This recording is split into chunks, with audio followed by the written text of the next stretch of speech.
আলাদা জিনিস, দেহ আলাদা জিনিস, চরিত্র আলাদা জিনিস, দেহ আলাদা জিনিস। কেন? হযরতে বেলাল দেখতে কালো, নাক মোটা, ঠোঁট মোটা, বিভৎস চেহারা, নাইজেরিয়ার লোক, একদম কালো কুচকুচে, তারপরও তার দেহটা ছিল কালো, দেহটা ছিল কুৎসিত, চরিত্র ছিল উজ্জ্বল। তিনি মসজিদ নববীর মুয়াজ্জিন। তার চরিত্র কত আলো ছিল, তিনি রসুলের ইমামতিতে মুয়াজ্জিন।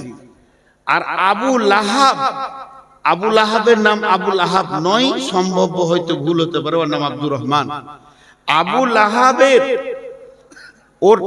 ওকে ওইটা উপাধি দেওয়া হয়েছিল। লাহাব কাকে বলা হয়? আগুনের লতিটা যখন এরকম করে লাফায়, উজ্জ্বল বর্ণ আগুন, তো আবু লাহাব মানে উজ্জ্বল বর্ণ বাপ। এত সুন্দর টকটকে চেহারা ছিল, চেহারা অতি সুন্দর ছিল, চরিত্র ছিল কুকুরের থেকে নোংরা, কুকুরের শুকরের থেকে নোংরা। তার জন্য আল্লাহ তাকে এমন শাস্তি দিল, ওর যখন লাশ হলো, মরে গেল, হাত কেউ দেয়নি, লাঠি করে খুঁচে খুঁচে কবরে পোঁতা হয়েছে। তাহলে চরিত্রের সঙ্গে দেহের কোনো সম্পর্ক নাই। মেয়েটা দেখতে কালো শ্যামবর্ণ, চরিত্র অনেক ভালো। মেয়েটা দেখতে অতি সুন্দরী, চরিত্র নোংরা। চরিত্রের সঙ্গে এই কথাটা এতক্ষণ বুঝালাম। এবার চলে, দেহের মধ্যে সব থেকে দামি হলো মস্তিষ্ক। দেহের মধ্যে সব থেকে দামি হলো মস্তিষ্ক, ও হলো সুপ্রিম কোর্ট। কোরআন বলেছেন সুপ্রিম কোর্ট। আর চরিত্রের মধ্যে সব থেকে দামি হলো ঈমান। মহব্বতের সঙ্গে সবাই বলবো, আজকের বায়ানের কাছে আমি চলে এসেছি। চরিত্রের মধ্যে সব থেকে দামি কি? ঈমান। মহব্বতের সঙ্গে সবাই বলি ঈমান। ঈমান দেখা যায়? জোরে বলেন, দেখা যায়? ঈমান একটা পাওয়ারের নাম, ঈমান একটা ক্ষমতার নাম। নামাজ দেখা যায়, ইনি নামাজ পড়ছেন, আমি হাঁটছি, উনি হাতটা দিয়ে বলবে দাঁড়ান হুজুর, মৌলানা জেন না, নামাজ পড়ছে। রোজা দেখা যায়, ভাই একটা বিস্কুট খান না, আমি রোজা আছি, রোজা বোঝা যায়, দেখা যায়। হজ লাব্বাইক লাব্বাইক ঘুরছে। যাকাত, সে তার মালকে পবিত্র করতে গিয়ে যাকাত দিচ্ছে, এগুলো বহির্প্রকাশ আছে, কিন্তু ঈমান দেখা যায় না। কিন্তু ঈমান কি? ঈমান কি? ঈমান কেমন? ঈমান কি? ঈমান কেমন?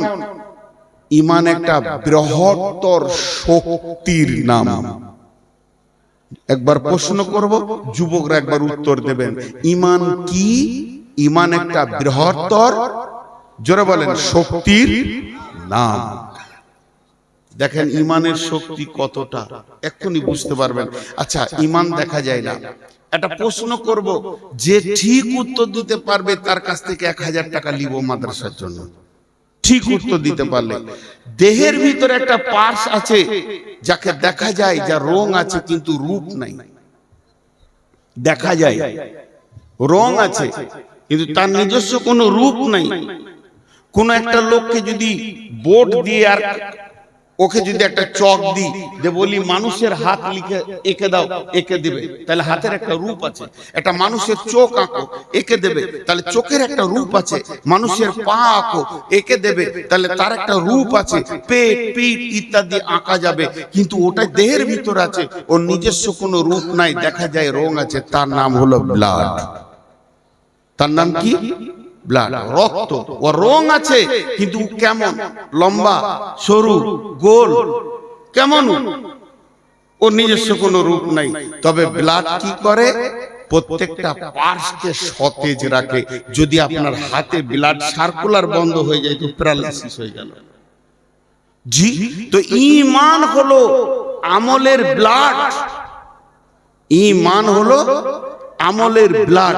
যে আমলে ইমান নাই ও আমল কবুল নাই।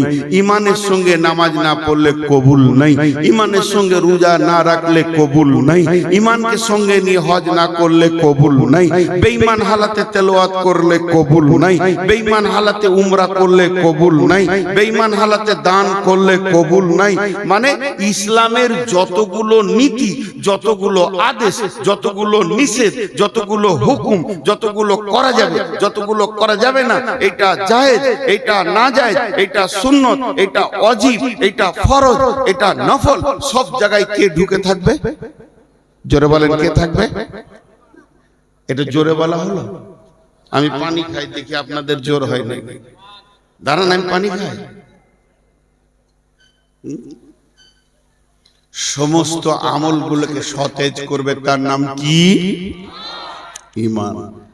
আমি আজকে আপনাদেরকে বুঝাতে পেরেছি, এর জন্য আমি অনেক অনেক অনেক শুকরিয়া করছি আল্লাহর কাছে। ঈমানের একটা ক্ষমতা বলি, আমি এখন মাইকে বলছি সুসংবাদ, সুসংবাদ, সুসংবাদ। একজন যুবক উঠে বলছে কি সুসংবাদ? বলে চলে এসো, তোমাকে স্টেজে কেটে 3 পিস করা হবে। আচ্ছা, ও সুসংবাদ হলো? মত থেকে বাঁচার জন্য মানুষ পেরেশান। কিন্তু একটা ঘটনা শুনেন। একজন মহিলা বিশ্ব নবীর কাছে এসে বলছেন, ইয়া রাসূলুল্লাহ, আমাকে পাক করে দেন। নবীজি মুখটা ফিরিয়ে নিলেন। এরপরে আবার ওই দিকে গিয়ে নবীজির সামনাসামনি হয়ে বলছেন, আমাকে পাক করে দেন। নবীজি মুখটা ফিরিয়ে নিলেন। আবার সামনে গিয়ে বলছেন, ইয়া রাসূলুল্লাহ, আমাকে পাক করে দেন। নবীজি বললেন, তুমি কি এমন নাপাকের কাজ করেছো যে আমাকে তোমাকে পাক করা লাগবে? মেয়েটি বলে দিলেন, ও দয়ার নবী গো, যে কাজ করলে মহিলারা মা হয়ে যায়, যে কাজের কারণে মেয়েদের পেটে বাচ্চা এসে যায়, আমার দ্বারা ওই রকম অপরাধটা হয়ে গেছে। আমার পেটে বাচ্চা এসে গেছে, আমি অন্তঃসত্ত্বা হয়ে গেছি। নবীজি, আপনি আমাকে পাক করে দেন। বিশ্বনবী বললেন, যাও, তুমি ফিরে যাও। বাচ্চাটা যেদিন জন্ম নেবে সেই দিন তুমি আসবে। কচি বাচ্চা আতুর ঘর থেকে নিয়ে নবীজির কাছে গিয়ে হাজির। ইয়া রাসূলুল্লাহ, এটা আমার পাপের ফল, আমি পাপ করেছি, তার ফল আমি পেয়ে গেছি। এবার আমাকে পাক করে দেন। বিশ্বনবী বললেন, ফিরে যাও, কারণ মাসুম জানে না তার মা বিদায় নিতে চলেছে। আমি তার পৃথিবীর বিকল্প খাবারটাকে কেড়ে নিতে পারি না। তুমি ওকে 2.5 বছর দুধ পান করিয়ে নাও। মেয়েটি আবার চলে গেল। 2.5 বছর তাকে দুধ পান করানো হলো। ওই বাচ্চাটাকে নিয়ে হাতে একটা টুকরো রুটি দিয়ে রুটি বাচ্চা ছিঁড়ছে। এটা দেখিয়ে বলছেন, ইয়া রাসূলুল্লাহ, এবার আপনি আমাকে পাক করে দেন।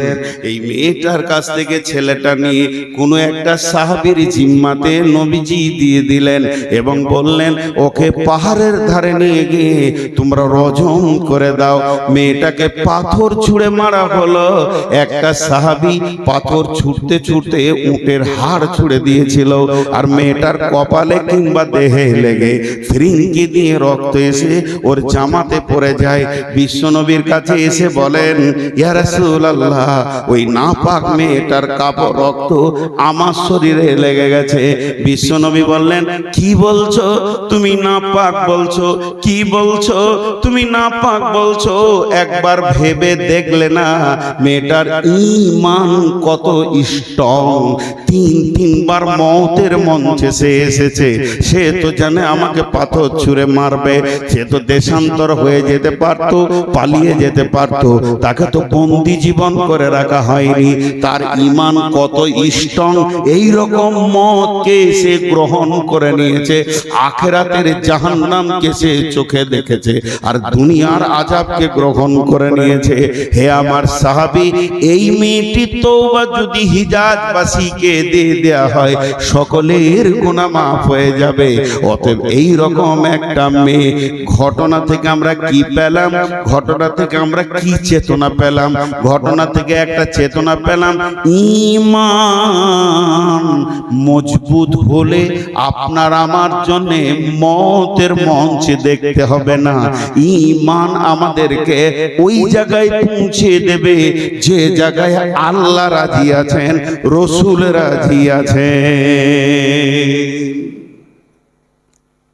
ঈমান একটা স্ট্রং ক্ষমতার নাম। মসজিদে ঢুকাই কে? ঈমান। রোজা রাখাই কে? ঈমান। আল্লাহ তো সবই করেন, তো ঈমান এমন একটা স্ট্রং জিনিস দিয়েছেন শরীরের ভিতরে। পাপ থেকে মুক্ত রাখেন কে? ঈমান। আপনি তাস খেলতে পারবেন, আমারও তো 10টা আঙ্গুল আছে, তাস খেলতে আমি পারবো না। আপনি মদ খেতে পারবেন, আমি কেন পারবো না? কিন্তু এই যে রুখে যে রেখেছে, মদের বোতলে হাত দিতে দেয়নি, তার নাম কি? ঈমান। আমার ভূমিকার অবস্থাটা শেষ হয়ে গেল, এবার আমি আয়াতে যাব। আয়াতে যাওয়ার আগে একটা উদাহরণ দিব। ক্যান্সার নামে একটা রোগ আছে পৃথিবীতে। এখন ক্যান্সারকে বিজ্ঞানীরা বলছে নরমাল অসুখ, সুস্থ হয়ে গেছে মানুষ। তারপরও বোঝানোর জন্য বলছি, একটা দেহ আর একটা ঈমান, দুটো জিনিসকে পাশাপাশি রাখছি। একটা দেহ, একটা ঈমান। ইবাদত করবে কে? দেহ। করাবে কে? ঈমান। দুটোকে পাশাপাশি রেখে বলছি। কোন একটা ব্যক্তির এই মেদেদা বাড়ি, তার ক্যান্সারের ভাইরাস হয়ে গোটা শরীর পচে ক্যান্সারের জীবাণুতে একদম গোটা দেহ তিল তিল হয়ে পোকায় ভর্তি হয়ে গেছে। ডাক্তার এরকম রিপোর্টটা হাতে ধরে বলছে, হার্ডলি 2 মাস, 1.5 মাস, না হলে হার্ডলি 2 মাস দুনিয়া ছাড়বে। এর আর পৃথিবীতে কোনো মেডিসিন বিকল্প কিছু নাই যে একে কেউ বাঁচাতে পারবে। ডাক্তার বলে দিল। তার আত্মীয় স্বজন সবাই জেনে ফেলেছে, শ্বশুর কুল, বাপের কুল, মায়ের কুল, মামার বংশ সবাই জানে যে আব্দুস সালামের ক্যান্সার হয়ে গেছে, আর বাঁচবে না।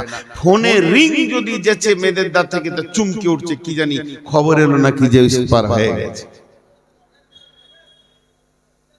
এবার 3 বার বলবো, একটা জিনিসকে ধ্যান দিয়ে শুনবেন। দেহে যদি ক্যান্সার হয়, তার একটা রাস্তা, রাস্তার নাম মত, ঠিকানার নাম কবর।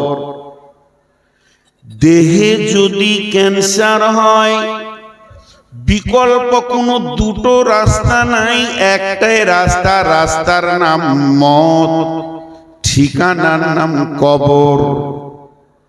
আর একবার বলছি বোঝানোর জন্যে, দেহে যদি ক্যান্সার হয়, তার রাস্তার নাম মত আর ঠিকানার নাম কবর। ঝামেলা শেষ। ঈমানে যদি গাফলতি আসে, ঈমানের ক্যান্সারের নাম গাফলতি। ঈমানে ক্যান্সার হবে না। ঈমান এমন একটা বডি, এমন একটা শক্তি যে আপনাকে আমাকে রোজা রাখাবে, গুনাহ ছাড়াবে, নেকি করাবে। এই রকম বডিতে যদি অলসতা এসে যায়, আমার আল্লাহ বলছেন ওর ঠিকানা জাহান্নাম। আর একবার বলছি, দেহে ক্যান্সার হলে ঠিকানা কবর, ঈমানে অলসতা এলে ওর ঠিকানা জাহান্নাম। ঈমানে অলসতা এলে ওর ঠিকানা জাহান্নাম। আচ্ছা, ওই দিকে যদি তাকাবেন তাহলে আমার বকা কি লাভ হচ্ছে? ওই ঝামেলাটা মেরেই নেন। কোন মেয়ে কটা টাকা দেবে, ও যাবে, তো ওই দিকে তো টাকাটা আনতেই হবে, এটা তো দরকার আছে, মাদ্রাসাটা এমনি চলবে। তো ওইদিকে ধ্যানটা যাচ্ছে কি করে আপনাদের? এত ফিলোসফি বলছি, এরপর আমি আয়াতটা শোনাবো আপনাদেরকে। আর এই মধ্যে যদি ওইদিকে ধ্যান চলে যায়, তাহলে তো বিপদ পথে ভাই। সবাই একবার বলেন আস্তাগফিরুল্লাহ, জোরে বলেন আস্তাগফিরুল্লাহ, নারে তাকবীর। আবার বলছি, দেহে যদি ক্যান্সার হয়, তার ঠিকানা কবর। ঈমানে যদি অলসতা আসে, ওর ঠিকানা জাহান্নাম। ঈমান এমন একটা শক্তি, একে ক্যান্সার কাবু করতে পারে না, করোনা কাবু করতে পারে না, জ্বর সর্দি কাবু করতে পারে না, কিন্তু অলসতা নামে যে বস্তুটা পৃথিবীতে এসেছে, কার ভিতরে যদি ঈমানে অলসতা চলে আসে, ওর ঠিকানা জাহান্নাম। এবার আয়াত পড়ছি, বিসমিল্লাহির রহমানির রহিম। ওয়ালাকাদ জারানা লিজাহান্নামা কাসীরাম মিনাল জিন্নি ওয়াল ইনসি লাহুম কুলুবুল লা ইয়াফকাহুনা বিহা ওয়া লাহুম আয়ুনুল লা ইবসিরুনা বিহা ওয়া লাহুম আযানুল লা ইয়াসমাউনা বিহা উলাইকা কাল আনআম বাল হুম আদাল উলাইকা হুমুল গাফিলুন। আল্লাহ তাবারাক ওয়া তাআলা বলছেন, এই আয়াতের তরজমাটা শুনেন, হাতগুলো ধরে বলছি, খুব মনোযোগ দেন, খুব মনোযোগ দেন।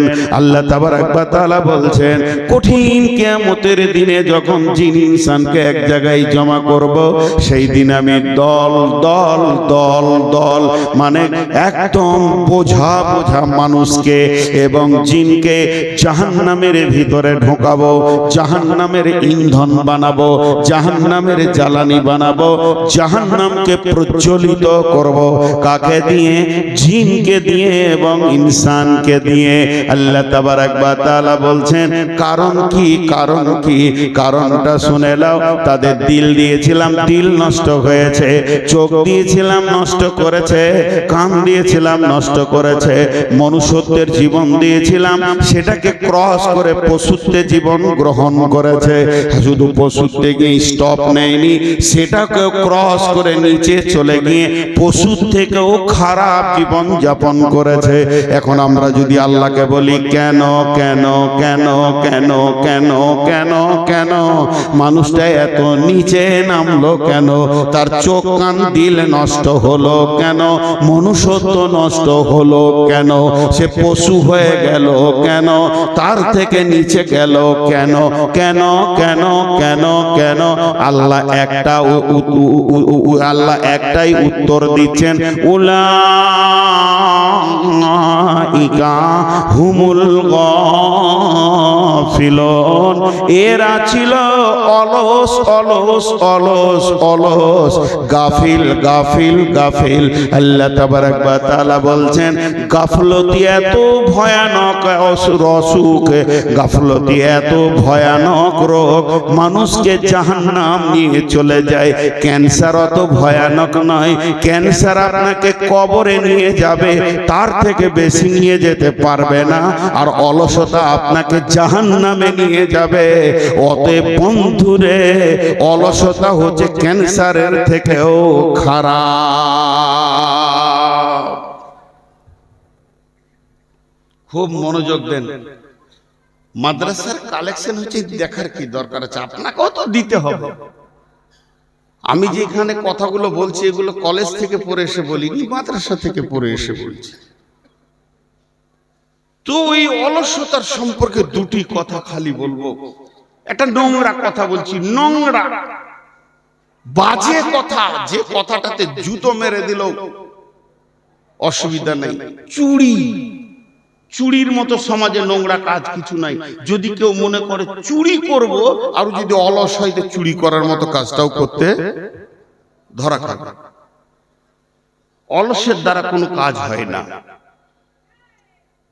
এখন একটা ফিলোসফি বলবো, এটা বুখারীতে নাই, মুসলিমে নাই, আবু দাউদে নাই, তিরমিজিতে নাই, নাসাইতে নাই, কোনো হাদিসে নাই। রাসূলও বলেননি, আল্লাহও বলেননি। তো বলছে কে? ইসলামী দার্শনিকরা বলছেন। একজন বিখ্যাত দার্শনিক বলছেন, এই তুই মোবাইলটা নিচে নামা, এই তুই মোবাইলটা নিচে নামা, মোবাইল তুলবি তো তোকে একদম তোর আঁতুড়ি বের করে নেব। বারবার লাইটটাকে জ্বালছিস। তো ধ্যান দেন, মনোযোগ। উনি কি বলছেন? শয়তান নামে যে পৃথিবীতে একটা দুশমন আমাদের এসেছে। কোরআন বারবার বলেছে ইন্না শাইতানা লিল ইনসানি আদুব্বুম মুবিন। সেই শয়তান জিনেদের ভিতর থেকেও আছে, মানুষের ভিতর থেকেও আছে। টোটাল শয়তানের চক্রান্ত হচ্ছে 60,000-এর উপর। ও গুনেছে, ওর বাপ গুনেছে, ছেড়ে দেন। 60,000-এর মধ্যে 42,000 ইবাদতের ভিতর দিয়ে না জাহান্নামে নিয়ে যাবে, নামাজ রোজার ভিতর দিয়ে জাহান্নামে নিয়ে যাবে। আর 48,000, আবার 12,000, 48,000 জাহান্নামের মানে ইবাদতের ভিতর দিয়ে মানুষকে জাহান্নাম নিয়ে যাবে, আর 12,000 ইবাদত না করিয়ে জাহান্নাম নিয়ে যাবে। ইবাদত করে মানুষ জাহান্নাম যাবে বলে? হ্যাঁ যাবে। কোরআনে বলছে ফাওয়াইলুল লিল মুসাল্লিন, ওয়াইল জাহান্নামে যাবে নামাজিরা। জি কেমন? আল্লাহ বলছেন বিসমিল্লাহির রহমানির রহিম লাইসাল বিররা আন তুওয়াল্লু উজুহাকুম কিবালাল মাশরিকি ওয়াল মাগরিবি। আল্লাহ বলছেন পূর্ব পশ্চিমে সাজদা করে দেওয়ার নাম ইমানদারি নয়। তার কারণ রাসূলের জামানায় যতগুলো মুসলমান ছিল তার থেকে মুসাল্লি বেশি ছিল। যদি রাসূলের জামানায় 1000 মুসলমান ছিল তো 1200 মুসাল্লি মসজিদে ছিল। তাহলে মুসলমানের থেকে মুসাল্লি বেশি কি করে হলো? তার একটাই কারণ হচ্ছে মুনাফিকরাও নামাজ পড়তো। মুনাফিকদের চেহারা, চরিত্র, উঠা বসা, লেনদেন। আমাদের মুনাফিকরা আমাদের যারা মুসলমান দাবি করে এরা তো 5 ওয়াক্তের নামাজ পড়ে না। আর নবীজির জামানায় যারা মুনাফিক ছিল তাদের তাহাজ্জুদের নামাজ কোনোদিন কামাই ছিল না। এত ধীরে সুস্থে নামাজ পড়তো, বিশ্ব নবী পর্যন্ত বুঝতে পারেনি এটা মুনাফিক। ওহির মাধ্যম দিয়ে বলা হয়েছে এই দলের ভিতরে অমুক অমুক অমুক অমুক অমুক ইসলামের বিরুদ্ধে রয়েছে। মুনাফিক কত ডেঞ্জারাস! আল্লাহ কাফের মুশরিককেও মাফ করতে রাজি আছেন যদি কেউ খালেস তওবা করে, মাফ করেন। কিন্তু মুনাফিক এমন একটা, বিশ্ব নবী মুনাফিকের জানাজায় গেছিলেন, কারণ বশত গেছিলেন। তারপরও আল্লাহ বললেন হে আমার নবী তুমি 70 বার যদি জানাজা পড়ো আমি কবুল করব না। আর মুনাফিকের জন্য বলেছেন ফিদার ইন্না মিনাল মুনাফিকিনা ফি দারকিল আসফাল। এ আল্লাহ বলছেন যারা মুনাফিক হবে তারা জাহান্নামের একবারে নিচে থাকবে। এরকম মুনাফিকরাও সেদিন নামাজ পড়েছেন।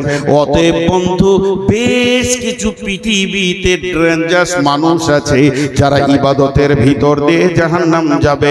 আপনি খেয়াল করে দেখেন, গ্রামের মধ্যে ভালো লোক, মাথায় টুপি, সুন্নতের লেবাস, সুন্নতের দাড়ি, ইমামের পেছনে দাঁড়ায়, 5 ওয়াক্তের নামাজ পড়ে।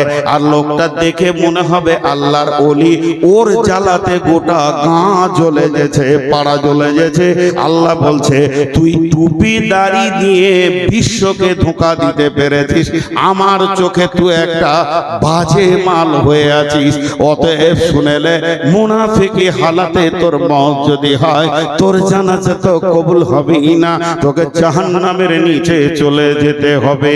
অতএব শয়তানের যতগুলো চক্রান্ত আছে, 60,000 70,000 হোক আর 1 লাখ হোক, মানুষকে ইবাদতের ভিতর দিয়ে জাহান্নামে নিয়ে যাবে, আবার ইবাদত না করিয়ে নিয়ে যাবে। তার মানে এবার টোটাল একটা কথা বলে দি, ভাইয়া আমার, বন্ধু আমার, বাপজি আমার, মা আমার, ও সোনা মানিকের দল, বেটির দল, একবার কান করে শুনেলেন। শয়তানের ইনজেকশন, শয়তানের ভ্যাকসিন, শয়তান যে ইনজেকশনটা দিয়ে মানুষকে পাপের দিকে নিয়ে যায়, ওই ইনজেকশনটার নামই হচ্ছে অলস। আল্লাহ কোরআনে বলেছেন উলাইকা হুমুল গাফিলুন, অলস মানুষকে জাহান্নাম নিয়ে চলে যাবে।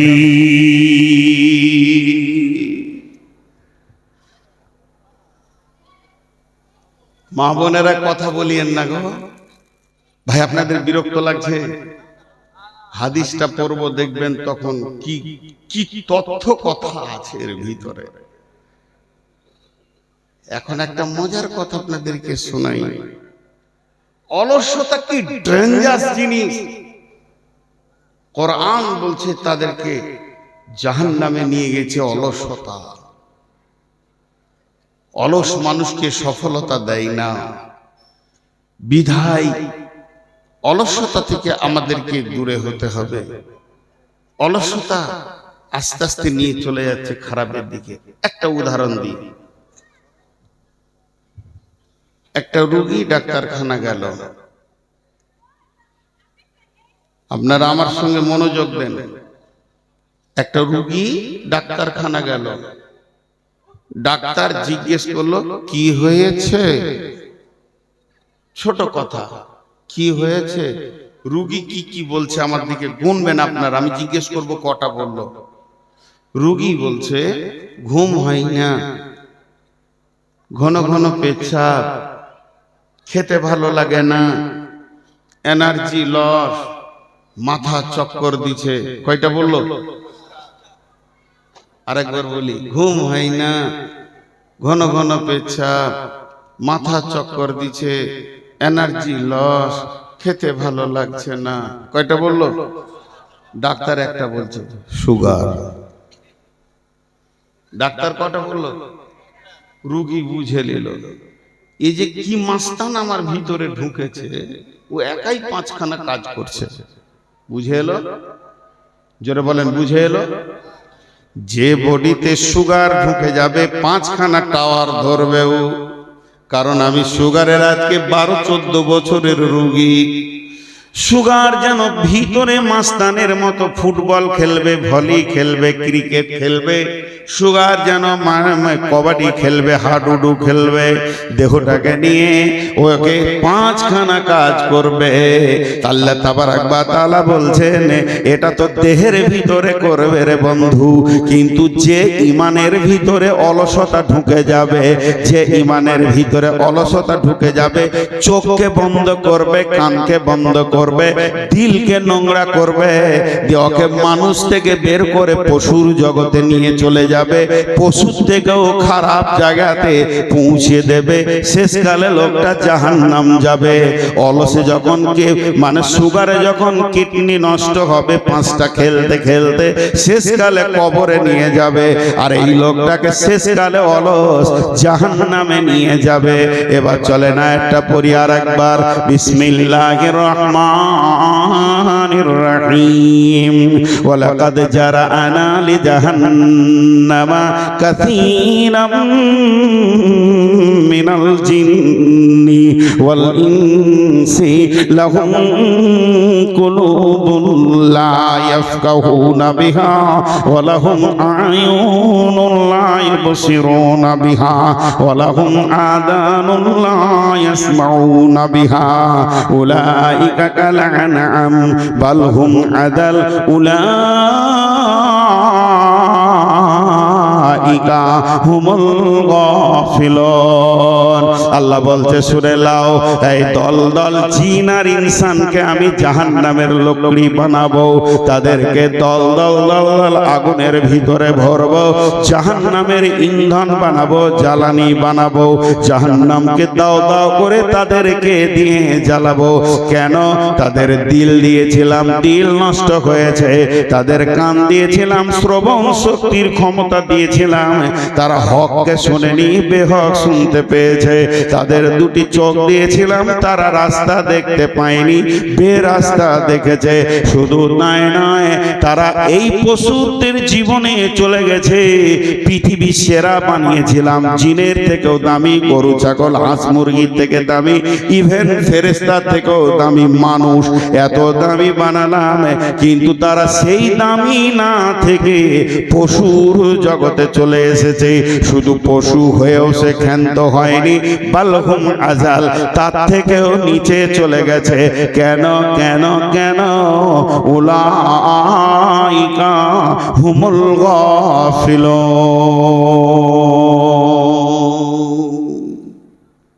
অলসতার সোপান করেছে। এখন একটু ঝগড়া করি আপনাদের সঙ্গে। কি হলো? খুব ঘুম পেয়েছে নাকি? অলসতার ট্যাবলেটটা দিব। এখন একটু ঝগড়া করি, ধ্যান করে শুনবেন। আমি একার, আপনারা সবাই। ঝগড়াটা কি করব খুঁজে বার করি। আমি আপনাদেরকে বলছি আপনারা গরু। এবার কত রাগ হচ্ছে বলেন তো?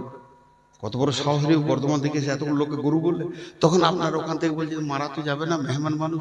তো ওখান থেকে একজন ফট করে বলছে তাহলে তুই কুত্তা। কেমন ঝগড়া শুরু হলো। এখন আমাকে কুত্তা বলেছে, আমার আর রাগ থাকছে না, তাহলে তোরা গাধা। এতক্ষণ তো হালাল প্রাণী বলছিলাম, এবার হারাম বলে দিলাম। তখন ওই দিক থেকে একজন ফাঁকে থেকে মাথা নামা করে বলছে তুই শুয়োর। ঝগড়াটা ভালোই চলছে। এখন আমি বলতে চাইছি, কেউ কারো উপরে কমন করব না। ঈশ্বর, ও গাধা, ও বিড়াল, ও ছুঁচা, ও ইঁদুর, আমি আপনাকে বলবো না, আপনি আমাকেও বলিয়েন না। ঝগড়া মিটে গেল। একটা কোষ্টি পাথর দিব আপনাদের হাতে, ওই পাথরটা এরকম চামড়াতে মারবেন, খাস খাস খাস খাস খাস খাস করে মারবেন। যখন স্বর্ণকার ওটা কোনো মেটেরিয়ালসে মারে, স্বর্ণকারকে পাথর বলে দেয় এটা সোনা, এটা রাং, এটা তামা, এটা কাঁসা, এটা পিতল। এটা ভুলবশত নিয়ে চলে এসছে রূপ মনে করে, আসলে এটা ইমিটেশনের মাল। তাহলে ওই পাথরটা আপনাদের হাতে আমি দিই। এখন সবাই পাথরটা নিব, কে কে নিব না হাত তুলি। চালাক মাল আছে মেয়েদের, দেখো নদীর ধারে বাস করলে কি হবে। আমিও বিয়ে করেছি নদীর ধারে, এরকম বাঁধের ধারে আমার শ্বশুর বাড়ি। দুতলায় বসে থাকলে বাঁধের লোক আমার সঙ্গে কথা বলে। নদীর ধারে মানুষ খুব ভালো হয়, আর এরা ফসল খুব টাটকা খেতে পায়। মানে আমার শ্বশুর বাড়ি হচ্ছে বোলপুরের কাছে, অজয় নদীর ধারে বাড়ি আমার, ভাঙন ধরা অজয় নদীর ধারে। তো কোষ্টি পাথরটা আপনাদেরকে দিই, নেবেন তো সবাই ইনশাআল্লাহ? জোরে বল ইনশাআল্লাহ, বলে না নেবেন তো ইনশাআল্লাহ? আর নিজের নিজের চামড়াতে ঘষবেন। তো পাথরটা কি বলবে জানেন? আপনার কানে গিয়ে আস্তে করে বলবে তুই মানুষ, আবার বলবে তুই শুয়োর, আপনাকে বলে দেবে তুই কুত্তা। দেখেন নিজে নিজে হবে এবার। বিসমিল্লাহির রহমানির রহিম। মাসালুল লাযীনা কাফারু কামাসালিল লাযীনা ইয়ানঈকু বিমা লা ইয়াসমাউ ইল্লা দুআ ওয়া নিদাআ সুম্মুম বুকুমুন উমিয়ুন ফাহুম লা ইয়াফকাহুন।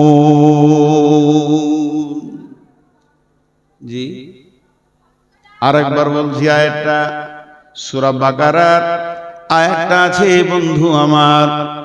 মাসালুল লাযীনা কাফারু কামাসালিল লাযীনা ইয়ানঈকু বিমা লা ইয়াসমাউ ইল্লা দুআ ওয়া নিদাআ সুম্মুন বুকুমুন উমিয়ুন ফাহুম লা ইয়াকিলুন।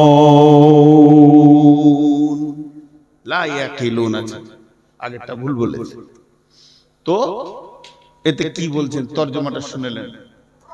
ওই কাফেরদের মিশাল ওই লোকেদের মতো, ওই কাফের বেঈমানদের মিশাল ওই লোকেদের মতো যাদেরকে তার প্রভু মুনিব মালিক দূরে ডেকেছে নেদা দোয়া, কাছেও ডেকেছে শুনেও শুনেনি, দেখেও দেখেনি, বুঝেও বুঝেনি, প্রকৃতপক্ষে ওর বোধ ক্ষমতা নাই। বুঝেল কি? ক্লিয়ার হলো না? তাহলে তরজমাটা আর একবার বলি।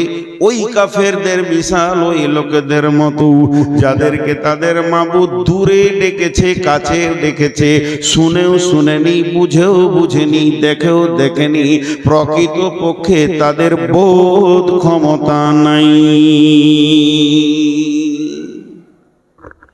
ক্লিয়ার হলো না? এবার একটা উদাহরণ দেব তো ক্লিয়ার হয়ে যাবে। খুব মনোযোগ, উদাহরণটা খুব মনোযোগ। কি? রাখালকে গরু চড়াতে দেখেছেন? এ যুগে তা নাই, এক যুগে খুব ছিল। রাখাল নদীর ধারে গরু চড়াচ্ছে, 20খানা গরু ওর চড়ছে, আর ও একটা বরগাছের ছায়াতে বসে বাঁশি বাজাচ্ছে, আনন্দ করছে, গান করছে।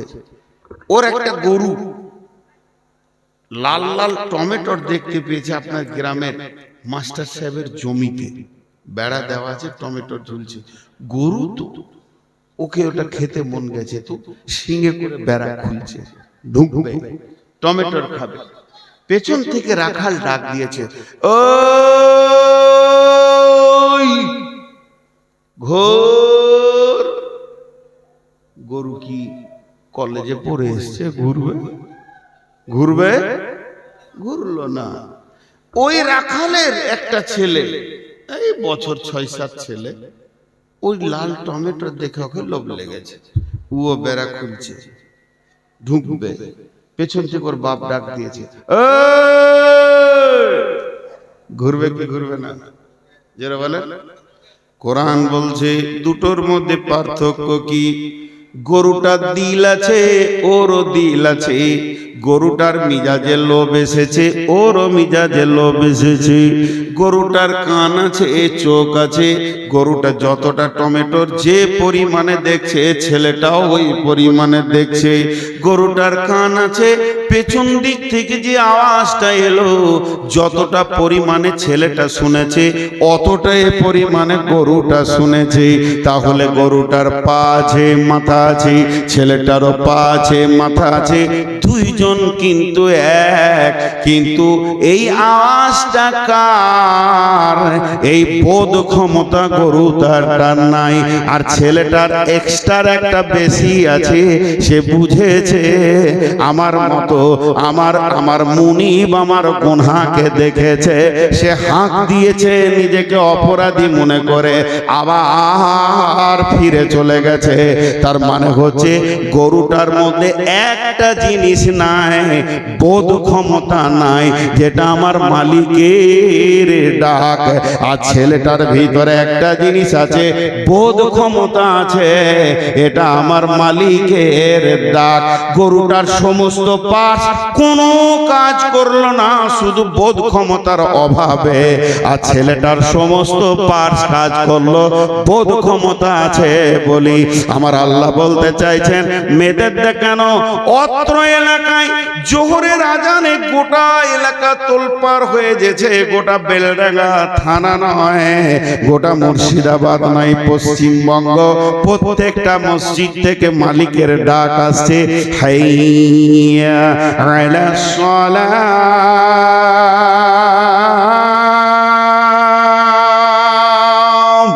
এই ডাক শোনার পর যতজন এসে মসজিদে উবুর হয়ে পড়ছে, মাবুদের ডাক শোনার পর, মালিকের ডাক শোনার পর, গুনহার ময়দান থেকে রিটার্ন হয়ে এসে মসজিদে সাজদায় পড়ছে।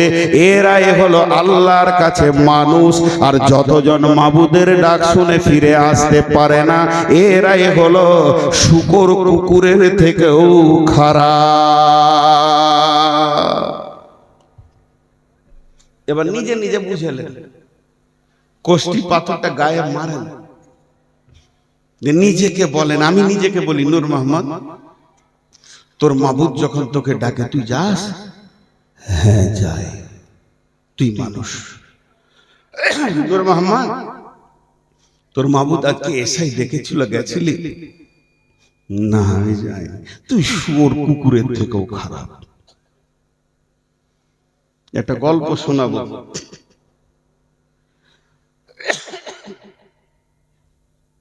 কাশিটা যখন উঠছে ভাই, খুব কষ্ট পেয়েছি। 4-5 দিন জ্বরে পড়েছিলাম। বাংলাদেশে 6 দিন ছিলাম, তাও জ্বর। মনে কিছু লিয়েন না, ঘন ঘন পানি খেয়েছি, কাশছি। তো নিজের থেকে বুঝে নেব যে আমি মানুষ না আমি গরু না আমি পশু। জি, আজকে আমাদেরকে গাফলাত কত নিচে নিয়ে চলে গেছে, আমরা পশুর থেকেও খারাপ। একটা গল্প শোনাই, রাগ করবেন না তো? ছোট্ট গল্প, গল্পটা একটু পরে শোনাবো, এখন লাই। একটা শূকরের গল্প শোনাবো। তো মনুষ্যত্ব থেকে পশুত্বে চলে গেছি, আগেই শুনিয়ে দিই। এটা হাদিস নয়, কোরআন নয়, তাফসীর নয়, কিছুই নয়, গল্প গল্প গল্প গল্প। বলবেন না যে নূর মোহাম্মদ বলেছে মানে বুখারীতে আছে, কিছু বলছেন নাকি? কোথা দিবে? আলুর বস্তায় গলা। তোমার নজরটা কি বলছে? গেল আলুর বস্তা না মানুষ আসে নাই আগে, থাকবে ভাই। অত পীড়িত করতে হবে, আর না হলে জায়গাটা বাড়াও। হ্যাঁ, একদম না ভাইয়া। আপনারা যারা বাইরে আছেন ভিতরে ঢুকেন, দেওয়াল গায়ে বসে যান, ধুলোর উপরে বসে, চেয়ার লাগবে না, ধুলোতে বসুন। তাস খেলে তখন কোথা বসে আমি দেখি নাই, বসুক ধুলো। আল্লাহর উপরে যদি মহব্বত থাকে নিচে বসে যান, মাটিতে বসে যান। প্রেম এক আলাদা জিনিস, বাইরে কষ্ট করিয়েন না। কারণ আসতে আপনি লেট করেছেন, অন্যদিকে চলে গেছে। এখন একটা লোক ধরে এলেন মুসা আলাইহিস সালাম, উনি আল্লাহর সঙ্গে কথা বলতেন, মুসা কালিমুল্লাহ, তাহলে বলতে সুবিধা হবে। মুসা আলাইহিস সালাম হন্তদন্ত করে হাঁটছে, তো ও হেঁটে যাচ্ছে, তো একটা শূকর ছিল ড্রেনে, বলছে ও নবী মুসা দাঁড়াও, যাবে কোথায়? আল্লাহর কাছে চললাম, আমার দরকার আছে, আমি আল্লাহর সঙ্গে কথা বলবো। তখন বলছে নবী মুসা, তুমি তো আল্লাহর সঙ্গে কথা বলবে, তো আমার একটা খবর নিয়ে যেতে পারবে? বলে কি? বলে আল্লাহ তোমাকে নবী করলে, মানুষ করলে, আর আমাকে কেন শুয়োর করলে, এটা জিজ্ঞেস করে আসবে। কেমন প্রশ্ন! মাঝে আবার বলছি নবীর নাম নিয়ে বলছি, তারপর এটা ভাববেন না হাদিস, এটা জ্ঞান দিচ্ছি গল্পে। নবী মুসা চলে গেল তুর পাহাড়ে, আল্লাহর সঙ্গে যত কথা ছিল কথা টথা সেরে নিয়ে পাহাড় থেকে নেমে আসে। তা আল্লাহ বলছে, তোকে কেউ কিছু বলেনি? বলে হ্যাঁ, একটা শূকর বলেছিল। বলে উত্তরটা নিয়ে যা, ওকে বলে দিবি আল্লাহুস সামাদ, আমার একটা নাম আছে, আমি কাউকে তাওয়াক্কা করি না, আর কোনো বিষয়ে আমাকে কারো দায়বদ্ধতা গ্রহণ করি না, আর আমাকে কাউকে জিজ্ঞেস করতে হবে, দুনিয়া করতে হবে, এটা আমার বিষয় নাই। আমাকে যাকে যা মন যাবে তাকে তাই বানাবো, ফাইসালা আমার হাতে। আর তবেই তো আমি আল্লাহ, সার্বভৌমত্ব আমি একচ্ছত্র মালিকানা রাখি, কাউকে কিছু আমি দায়বদ্ধ নাই যে তার এই ব্যাপারে আমাকে উত্তর দিতে হবে। এটাই আমার আল্লাহ, এটাই আমার আমিত্ব। বলে দিস, ঠিক আছে বলে দিব, আমি তো পিয়ন, ও বলেছিল বললাম, আপনি বলছেন বলে দিব। নবী মুসা চলে আসছে, বলছে দাঁড়া, ওকে একটা প্রাইজ দিব, নিয়ে যা। নবী মুসা বলছে আল্লাহ, শুয়োরকে প্রাইজ? বলে তোর আবার হিংসা হচ্ছে নাকি? চুপ করে ধৈর্য ধরে দেন। বলে কোনো মাল নয়, একটা কথা, ওকে গিয়ে বলবি আল্লাহ তোকে মানুষ বানাবে, মানুষ, তুই যা চাইবি তাই দিবে। আল্লাহ না শব্দটা বলবে না। আল্লাহ ওয়াদা দিয়েছে মানুষ বানানোর পর না শব্দটা বলবে না। তুই যা চাবি হ্যাঁ, চাংটা নিবি হ্যাঁ, না বলবে না। খালি একটা শর্ত তোকে মেনে নিতে হবে, তোকে ঈমান দেবে না, তোর ঈমানে অলসতার ঘুম ধরিয়ে দেবে, ঈমানটা দেবে না, বাকি সব দেবে। এবার নবী মুসা পেরিয়ে আসছে, শূকরটা বলছে খবর কি? বলছে বেশি প্রশ্ন করিস না, চামড়া ছিলে দেবে। আল্লাহ রেগে গেছে, আল্লাহর ব্যক্তিত্ব ব্যাপারে তুই হাত দিয়েছিস। হ্যাঁ, তবে তোর একটা সুসংবাদ আছে। কি? ও ড্রেন থেকে লাফিয়ে উঠেছে, গোটা গায়ে কাদার খিঁচে পেচ্ছাপ পায়খানাতে ভর্তি। কি? বললে একটা সুসংবাদ আছে। বলে বলো। বলে তোকে বলবো, তুই বলবি হ্যাঁ, আর আমি আল্লাহকে বলবো রব্বানা, সঙ্গে সঙ্গে তোকে মানুষ বানিয়ে দিবে আল্লাহ। আল্লাহ কথা দিয়েছে তোকে মানুষ বানিয়ে দেবে। শুকরটা খুব খুশি। হ্যাঁ, তুই রাজি আছিস কি? তুই খালি বলবি হ্যাঁ, আর আমি নবী হিসেবে বলবো রব্বানা, আর আল্লাহ তোকে সঙ্গে সঙ্গে সেকেন্ড লাগবে না, একটা সুশ্রী মানুষ করে দেবে। কিন্তু একটা শর্ত আছে। হ্যাঁ, আবার শর্ত এর ভিতর? বলে হ্যাঁ, তুই যখন মানুষ হয়ে যাবি, তুই যখন মানুষ হয়ে যাবি, সঙ্গে সঙ্গে তুই আল্লাহর কাছে যা চাইবি তাই পাবি। তুই যদি বলিস 20খানা কোচের মালিক হব, রেল মালিক হব, বিমানের মালিক হব, চাঁদের মালিক হব, জমি জায়গা টাকা পয়সা, ধনীর দিক থেকে পৃথিবীর সেরা ধনী বানিয়ে দেবে। যদি তুই বলিস নেতা হব, পৃথিবীর সারা পৃথিবীর সব থেকে বৃহত্তর নেতা তোকে বানাবে। যা চাইবি তাই পাবি, যা চাইবি তাই পাবি, যা চাইবি তাই পাবি। ছেলে পাবি, বিবি পাবি, বউ পাবি, বিটি পাবি, সোনা দানাতে তোর ঘর বাড়ি ভরে দেবে রে। আল্লাহ ওয়াদা করেছেন, আল্লাহর ওয়াদা মিথ্যা নয়। তবে একটা কথা কান করে শুনেলে, তুই মাথা ঠুকেও যদি মরে যাস, আর চোখের পানিতে যদি তুই নদী বইয়ে দিস, আল্লাহ তোকে ঈমান দিবে না। তোকে মানুষ বানাবে, কিন্তু বেঈমান মানুষ বানাবি।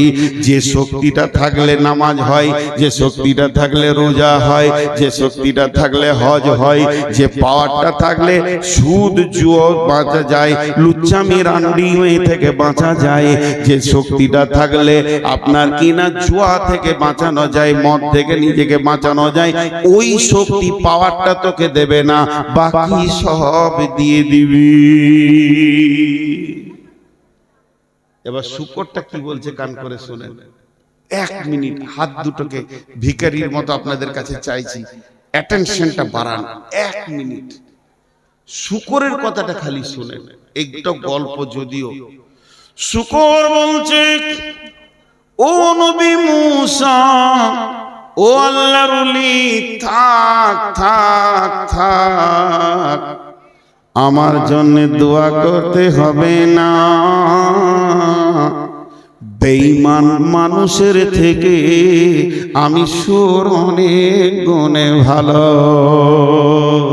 যে লোকটা মানুষের মতো বডি পেল, চেহারা পেল, মানুষের সমাজে বাস করলো, বাড়ি ঘর বিবি ব্যবহার করলো, ছেলে পিলে জমি জায়গা করলো, কিন্তু আল্লাহর ঘরের দরজা পেল না, ওর থেকে আমি শুকর অনেক গুণে ভালো। সকাল বিকাল আমি আমার জবান দিয়ে আমার রবকে আমি ডাকি। অতএব সেটা শুকরের থেকে বেঈমান মানুষ লাখো গুণে খারাপ।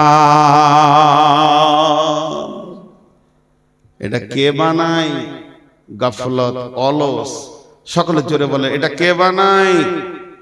জোরে বলে না, কে বানায়? অলস। অলস অতি খারাপ। একটা মজার গল্প আপনাদেরকে শোনালাম, একটা সত্য ঘটনা শোনাই। আমি ঢাকা যাত্রাবাড়ি থেকে জালসায় যাচ্ছি নারায়ণগঞ্জ, মোটামুটি 50-55 কিলোমিটার রাস্তা। তো একটা গাড়িকে রেডি করলাম যে ভাই আমাকে নিয়ে যাবে। তো বলে হ্যাঁ চলেন, আপনাকে দিয়ে আসি মহফিলে। ও আমাকে জানে না যে আমি ইন্ডিয়ান। তারপর ওর গাড়িতে উঠলাম, গল্প করতে করতে করতে করতে পরিচয় হলো। কথা বলতে বলতে যেতে যেতে আমি আস্তে আস্তে ওকে ওর মন মিজাজটা ঠিক করলাম যে আমি একটা মহফিলের, আমি ওখানকার প্রধান বক্তা আছি, আমার বাড়ি ইন্ডিয়া। তখন তো আরো খুশি হলো, আরো বোঝাতে বোঝাতে বললাম রাতটা আমার সঙ্গে থেকে যাও, তোমার গাড়িতেই চলে আসবো, বায়ান শেষ হয়ে গেলে আমাকে এই মাদ্রাসায় নামিয়ে দেবে, আমি এখানে থাকি, ঢাকায় চলে আসবো। জি থাকবো। ওকে কিছু পয়সা বাড়িয়ে দিলাম। রাত্রি 1:30টায় যখন এসে নামছি, ওকে এবার টাকা আমাকে দিতে হবে, যে ভাড়াটা হয়েছে। আমি পকেট থেকে টাকা বার করে দিচ্ছি, আর ওকে জিজ্ঞেস করছি, শোনা তুমি নামাজ পড়ো? তো প্রথম ভাষা বলছে, হুজুর আপনি বুঝবেন না। তার মানে ও কেন নামাজ পড়ে না এটা আমার বুঝার ক্ষমতা নেই আর কি।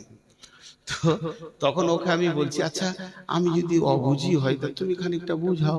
তো বলছে, আমি সাইদাবাদে থাকি, সকালবেলায় উঠি, গাড়িটাই আমার কোনো মালিকের নাই, আমার নিজের, এটাই আমার রুজি রুটি। 2টা ছেলে স্কুলে পড়াশোনা করে, তাদেরকে ভর্তি করেছি, একটা বাচ্চা আছে কোলে, স্বামী স্ত্রী, খাওয়া দাওয়া এই গাড়ির ওপরে। গোটা ঢাকা ধরতে ধরতে ধরতে ধরতে বিভিন্ন ঢাকার জায়গার নাম করলো, এই ঢাকা ড্যামরা, এই ধামরাই, অমুক তসুক, ঘুরতে ঘুরতে রাত হয়ে যায়। বলে দিলে আমাকে। ওর যখন বলা শেষ হলো তখন এবার আমি শুরু করলাম, বললাম তোমার শেষ হয়েছে? বলে হ্যাঁ। আমি বললাম শুনো, কিয়ামতের দিন তুমি কি ভাবছো এটা কিয়ামত? এটা তো ঢাকা, আর আমি আল্লাহ নই, আমাকে বলতে হবে। তাই বললাম, তোমার জান্নাত জাহান্নামের মালিক আমি নই, জান্নাত জাহান্নামের মালিক আল্লাহ। তা বলো, আল্লাহ তোমাকে কিয়ামতের মাঠে বলবে যে তুমি নামাজ পড়োনি কেন? তখন তুমি আল্লাহকে প্রথমেই বলবে যে আল্লাহ আপনি বুঝবেন না। বলছে তা তো বলা যাবে না। আমি তো ফাইসালা তো ওর হাতে, জান্নাতটা তো তার হাতে, তুমি আমাকে বুঝিয়ে দিয়ে আশ্বস্ত হচ্ছ কেন? তোমাকে ভাবতে হবে, আল্লাহকে বুঝাতে হবে। ঢাকাকে বলা হয় পৃথিবীর মধ্যে মসজিদের শহর। ঢাকার আরেকটা নাম হচ্ছে মসজিদের শহর। মক্কাতে এত সাউন্ড হয় না ফজরের সময় যখন আজান হয়, তারপরেও যদি কারো ঢাকাতে ঘুম হয়, জানতে হবে এর মতো অলস কেউ নাই। মনে হবে তোলপাড়। 45 মিনিট আজান হয়, ছাদে দাঁড়িয়ে শুনেছি, 1 মিনিট নয়। প্রথমে আইলা হাদিসরা শেষ করে, শুরু করে, আর বেরেলিরা শেষ করে, টানা 45 মিনিট আজান হয়। তো সেই ঢাকা। বন্ধুরা আমার, অটোমেটিক ওর মুখ থেকে বের হয়ে গেল, হুজুর এত মসজিদ থাকতেও আমি নামাজ পড়ি না, কোনো প্যাসেঞ্জার তো আমাকে বলে না যে নামাজ পড়ো না। তার মানে আমার অলসতা ছাড়া কিছুই নয়। পৃথিবীর বুকে যতগুলি বেনামাজি আছেন ভাই আমার, আপনারা আমার ভাই, আপনারা আমার বন্ধু, আপনারা আমার সন্তান, আপনারা আমার আব্বা, কাগজ কলম নিয়ে একবার অঙ্ক করে দেখবেন আপনাকে অলসতাই ধরেছে, তাছাড়া অন্য কিছু নয়। নামাজ মাঠে হবে, ঘাটে হবে, রেলে হবে, প্ল্যাটফর্মে হবে, একমাত্র অলসতাই মানুষকে শেষ করে দেয়। গাফলাতে সে তুমরে বিতাই ফির ভি হুই বদনাম রে, জাগো মুসলমান জাগো জরা, तौबा कर लो दिल में भर लो अल्लाह का फरमान रे, जागो मुसलमान जागो जरा, आँखी खोलो रे निंदी दूर रे भाई, तुमको कहे पुकार रे, जागो मुसलमान जागो जरा, गफलत से तुम बिताई फिर भी हुई बदनाम रे, जागो मुसलमान जागो जरा, फजर की नामक इतनी फजीलत आँखियाँ खुल के देखो रे, जागो मुसलमान जागो जरा, श्रीगाल डाके हो अरे हो, कोकिल डाके कोहरे कोहो, अपने भाषाয় সবাই ডাকে মুসলিম রে তুই ডাকলি না, বিবর ঘরে ঘুমিয়ে রইলি, ঘুম কি রে তোর ভাঙবে না, মিছে স্বপ্নর মায়ায় পড়ে নামাজ রোজা দিলি ছেড়ে, মিছে স্বপ্নের মায়ায় পড়ে নামাজ রোজা দিলি ছেড়ে, ত্যাগ করে দে মিছে স্বপ্ন একবার জেগে দেখো না, প্রভুর ডাকে সবাই জাগে, প্রভুর ডাকে সবাই জাগে, মুসলিম রে তুই জাগলি না, বিভোর ঘরে ঘুমিয়ে রইলে, ঘুম কি রে তোর ভাঙবে না।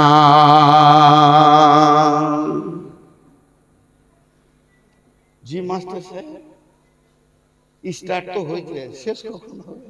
11:30 নাকি? ঘন ঘন পানি খেয়েছে, দেখো তো এক বস্তা কি যে মৌলবীরা চাকরি করাদের কাছে এক বস্তা কেন 2 বস্তাও হয়ে যাবে, আমাদের মতো ফকিরের হবে। খুব পরিচিত মানুষ আমার, মহব্বতের মানুষ। জি ভাই, একটা জিনিস খেয়াল করেন, এবার মানুষ পশুর থেকে নিচে তার কটা কারণ দেখেন মিলিয়ে নেন, 4টা কারণ। কটা কারণ জোরে বলেন, এটা জোরে হলো। ঝগড়া লাগলে এরকম বলবেন তো, হ্যাঁ, তখন আর চুপ করানো যাবে না, বসেন বসেন বসেন বলা যাবে। তার কয়টা কারণ? নাম্বার 1, ইসাব্বিহু লিল্লাহি মা ফিস সামাওয়াতি ওয়া মা ফিল আরদিল মালিকিল কুদ্দুসিল আজিজিল হাকীম। আসমানে এবং জমিনে তথা মধ্যখানে যত জীব আর জড় রয়েছে সকলে এক আল্লাহকে ডাকি। সকলে কাকে ডাকি? শুধু আল্লাহ বলবেন না, এক আল্লাহ। সকলে কাকে ডাকে?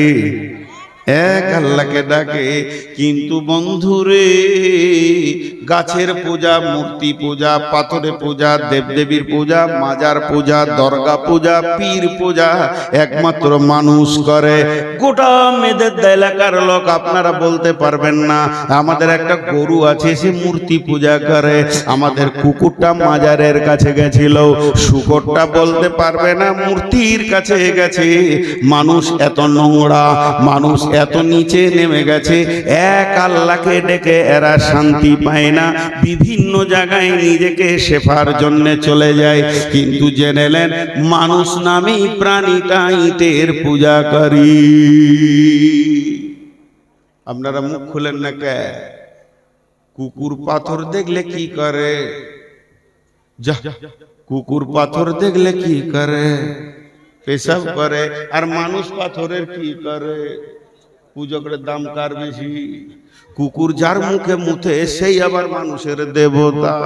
শিবলিঙ্গ, কোথায় যে লিঙ্গ খুঁজে পেয়েছে বা পুজো করার জিনিস খুঁজে পেয়েছে। বন্ধুরা আমার, 2 নম্বর হলো কোরআনের আইন যা আছে এটা আল্লাহর সংবিধান, আল্লাহর আইন। এই আইনকে দিয়ে সারা পৃথিবীর সমস্ত প্রাণী চলে, কিন্তু মানুষ এমন একটা প্রাণী আল্লাহর দেওয়া আইনে চলে না। ই বলে আমি গান্ধীবাদ, ই বলে আমি মার্ক্সবাদ, ই বলে আমি অমুকবাদ, ই বলে গীতাঞ্জলি নিয়ে চলবো, দাস ক্যাপিটালকে নিয়ে চলবো। তৌহিদবাদের প্রেরণে কাউকে পাওয়া যায় না। পৃথিবীর সমস্ত প্রাণী আল্লাহর দেওয়া আইনের ওপরে চলে, কোনো রাজনীতিতে এরা মাথা ভরে না। আপনাদের মেয়েদের কুকুরগুলো কোন পার্টি? তৃণমূল না কংগ্রেস না সিপিএম না বিজেপি? কোনো পার্টির নয়। ছাগলগুলা কোন পার্টি করে? যখন তৃণমূলের মিছিল যায় কুকুরগুলা এমনি করে দেখে আর মনে মনে বলে তোরা তো আমাদের থেকে খারাপ, আমরাও তো রুজি পেয়েছি আল্লাহর জমিনে, একমাত্র আল্লাহর আইন ছাড়া কারো চলি না। নাম্বার 3, সারা পৃথিবীর যত প্রাণী আছে সকলের রুজি আল্লাহ বরাদ্দ করেছে। কে কি খাবে সব আপনার ব্যাংকে বলেছে পোকা মাকড় ধরে খা, আবার সাপকে বলেছে তুই ব্যাং খা, ময়ূরকে বলেছে তুই সাপ খা, হরিণকে বলেছে তুই ঘাস খাবি, আবার বাঘকে বলেছে তুই হরিণ খাবি। এদের রুজি বরাদ্দ করা আছে। যার যা রুজি বরাদ্দ করা আছে সে তার উপরে সন্তুষ্ট আছে, কোনোদিন অসন্তুষ্ট হয় না। যদি একটা কুত্তাকে খুঁটিতে বেঁধে দেন আর ওকে যদি হাড় আর মাংস দেন তো খেয়ে নেবে, একটা খাসিকে খুঁটিতে বেঁধে দেন, ওকে পাতা দেন আর ঘাস দেন, খেয়ে নেবে। যদি খাবারটা চেঞ্জ করে দেন, কুত্তাকে যদি পাতা আর ঘাস দেন খাবে না, যেহেতু ওর রব কোনোদিন ওকে খেতে বলেনি। আর একে যদি হাড্ডি আর মাংস দেন, খাসিকে তো খাবে না। তার কারণ আল্লাহ দেওয়া রুচির উপরে তারা সন্তুষ্ট আছে। হতভাগা মানুষ কত নিচে নেমেছে, এদেরকে হারাম খেতে মানা করেছে, এরাই আবার সকালে উঠে 2 বোতল মদ মেরে দেয়। শুয়োর কোনোদিন মদ খায়, কুকুরে জর্দা খায়, ইঁদুরে বিড়ি খায়, হাজি কোনোদিন খৈনি খেতে বাঁদরকে দেখেছে? সব মানুষে খায়। তাহলে কে বেশি দামি? কে বেশি দামি? বাঁদর সারা জীবন পাতা চুষে চুষে খেলে কিন্তু খৈনি খায় না। গুটকা খেতে দেখেছেন কোনোদিন ছুঁচাকে? যে 2টা গুটকা খায়। বর্তমান ছেলেদের গুটকাতে গাল নষ্ট হয়ে গেল। এখন একটা মাঝে কথা বলে দিচ্ছি, এই ছেঁড়া প্যান্ট পরে যে ছেলেগুলো ঘুরছে না, সুবহানাল্লাহ, ওর জিন্দেগি ছেঁড়া। আর ওইগুলোকে মেয়েরা চয়েস করে বিয়ে করে নিচ্ছে।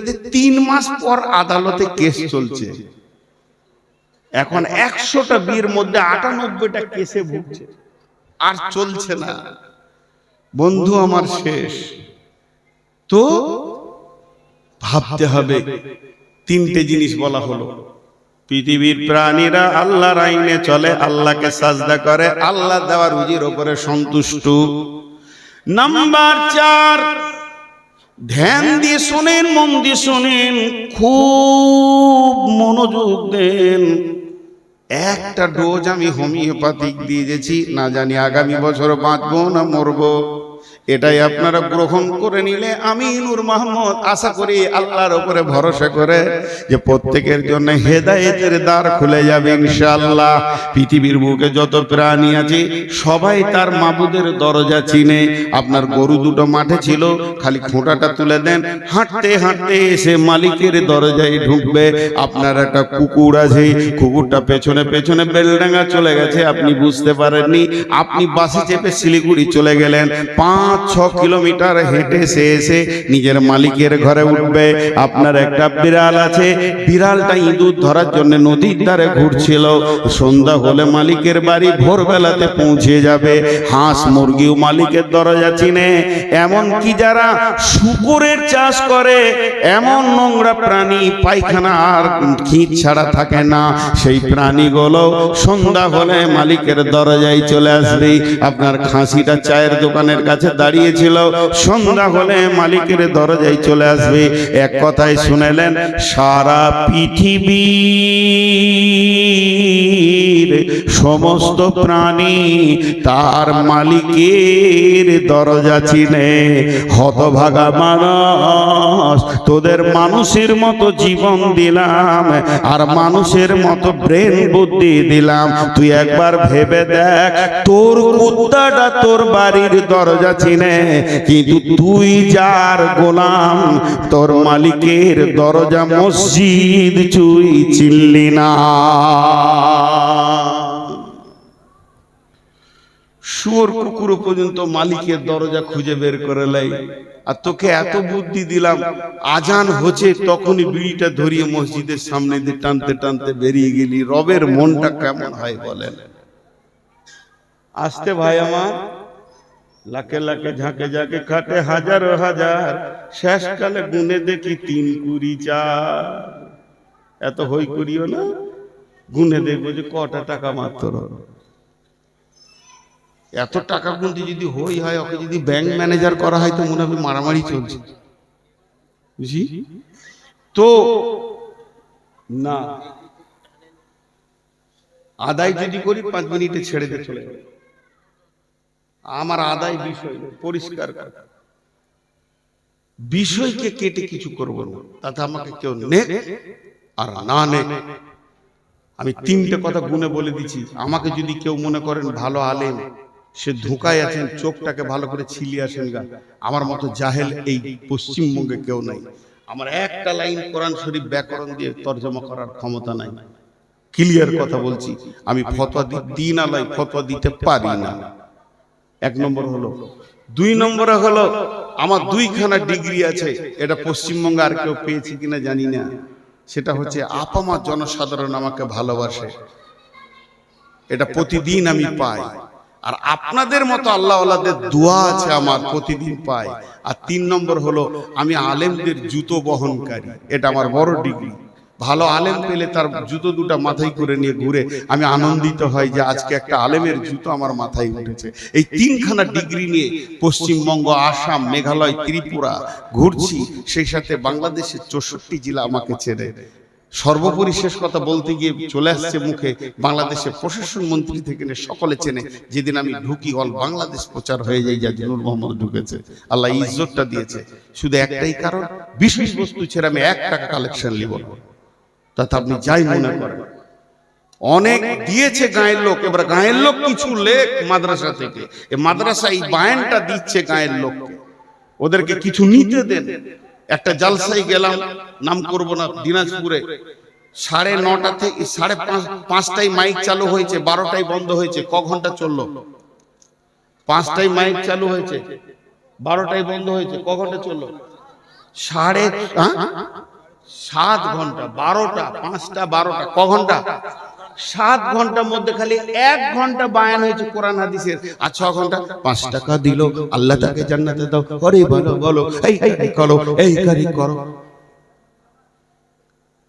আমি সুর করে আদায়ের পক্ষে, আমি সুর করে আদায়ের পক্ষে। এর জন্য কমিটির দোষ নাই, আল্লাহর কসম, আল্লাহর কসম, কমিটির দোষ নাই, সাধারণের দোষ। রিজিয়া দিয়েছে, ওর নামটা না বললে দিবে না, আর ওর দানটা যে কবুল হচ্ছে না বুঝতে পারছে। এখন যে ওসমান গনি 2.5 ঘন্টা খালি অমুক দিল অমুক দিল, আপনারা কি পেলেন বলেন? তাতে যদি ওসমান গনি যে যোগ্যতাটা আছে, আমি ওকে চিনি, 4টা হাদিস বলে যদি তর্জমা করতো কিছু পেতেন। টাকা দিতে গেলে কি হই হুল্লোড় করতে হবে? জি, আজীব ব্যাপার এগুলো, কি প্রথা চলে এসেছে। হ্যাঁ, সুর করে আদায় করা যায়, আমি ওটা আবার একমত। যদি কথা কোরআন হাদিসের মতে বলতে হবে, সুর করে আদায় করলে ভালো। আমি তো সুর করে বায়ান করছি। একজন বলছে যে হুজুর সুর করে বায়ান করা যায়, বলে আল্লাহ নিজে সুর করেছে, মাদ্দে মুত্তাসিল মাদ্দে মুনফাসিল কোরআনের মধ্যে রয়েছে, তুই আবার সুর আটকাবি কোথায়? আল্লাহ নিজে সুর করেছে, দেখা ভেবে রাসূলুল্লাহ সাল্লাল্লাহু আলাইহি ওয়াসাল্লাম সুর করেছে, মাদ্দে মুত্তাসিল মুনফাসিল রয়েছে, আর হারুফে মাদ্দা রয়েছে কিনা। বেশি পণ্ডিতি করে, সুর করে আদায় করাও যায়, সুর করে বায়ান করাও যায়। তো এখন যদি আপনারা কালেকশন করতে বলেন 5 মিনিট করব, কিন্তু ইনশাআল্লাহ। কতদূর গিয়েছিলাম গো? আমার পানিটা খেয়েছে নাকি? বকছি আমি, পানি খেয়েছে ও লাইলা মজনু। আহা, এরই নাম মহব্বত।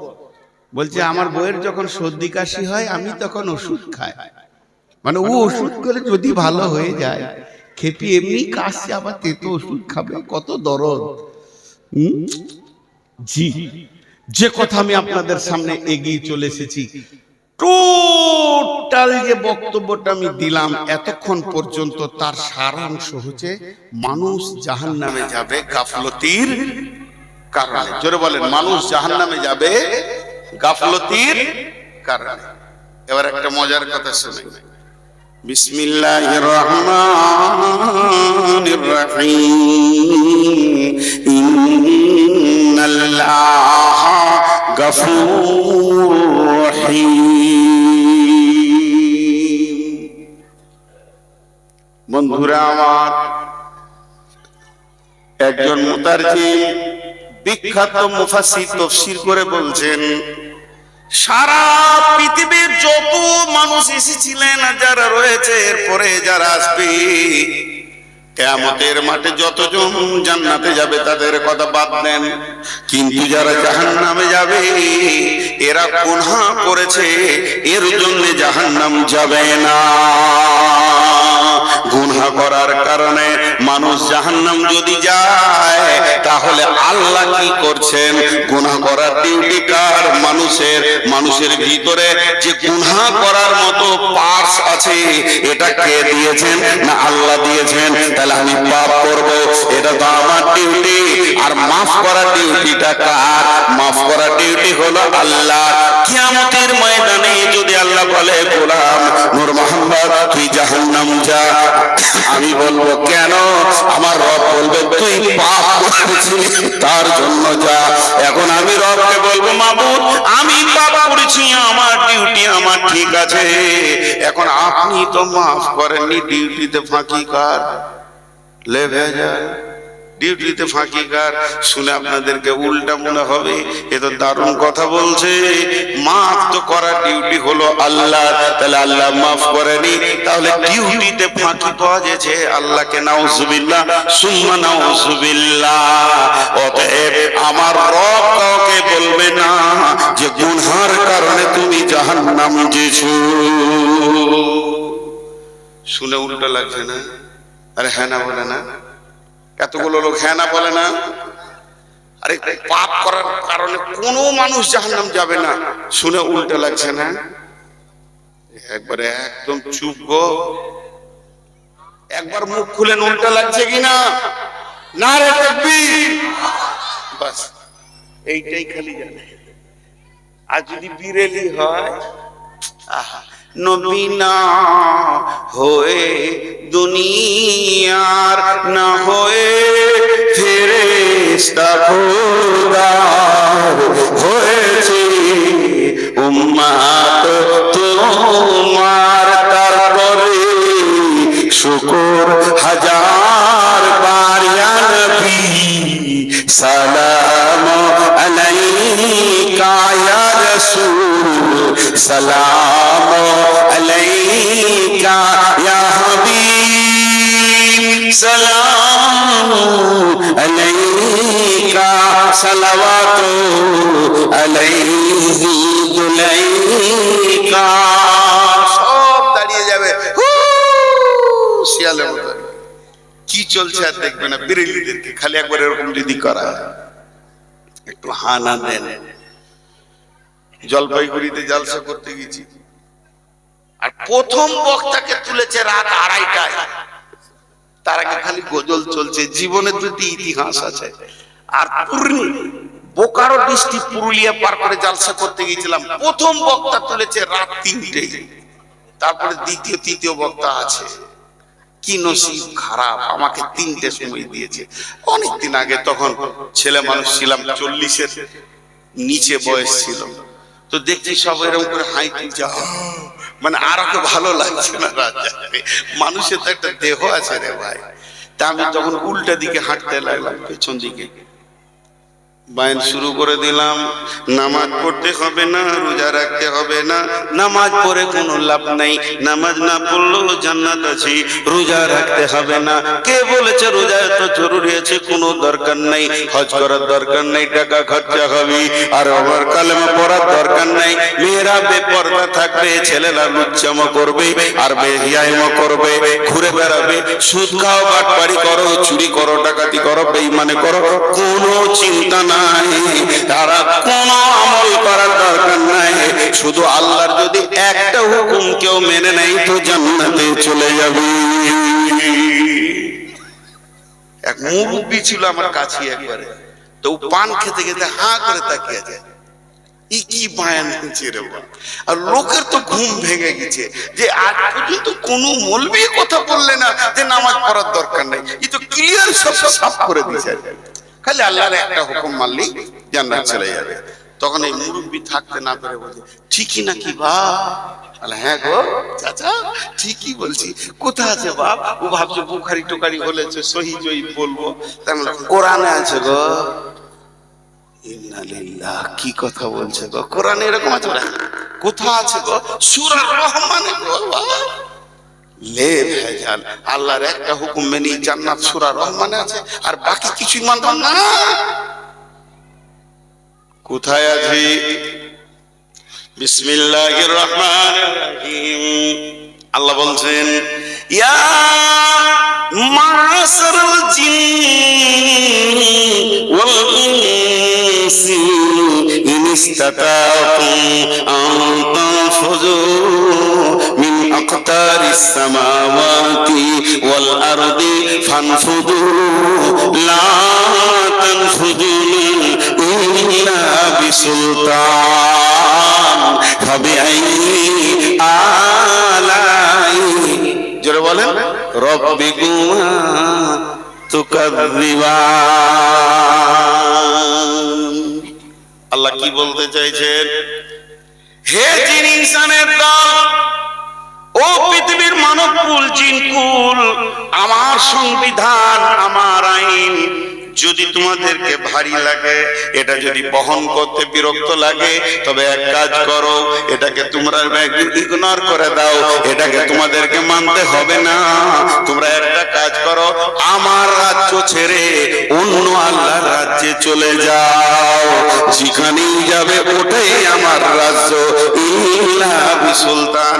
আমি বললাম, চাচা, আপনাকে একটা আমল করতে হবে, সেটা আল্লাহর জমিনের বাইরে চলে যেতে হবে। কোথা যাও বাবা?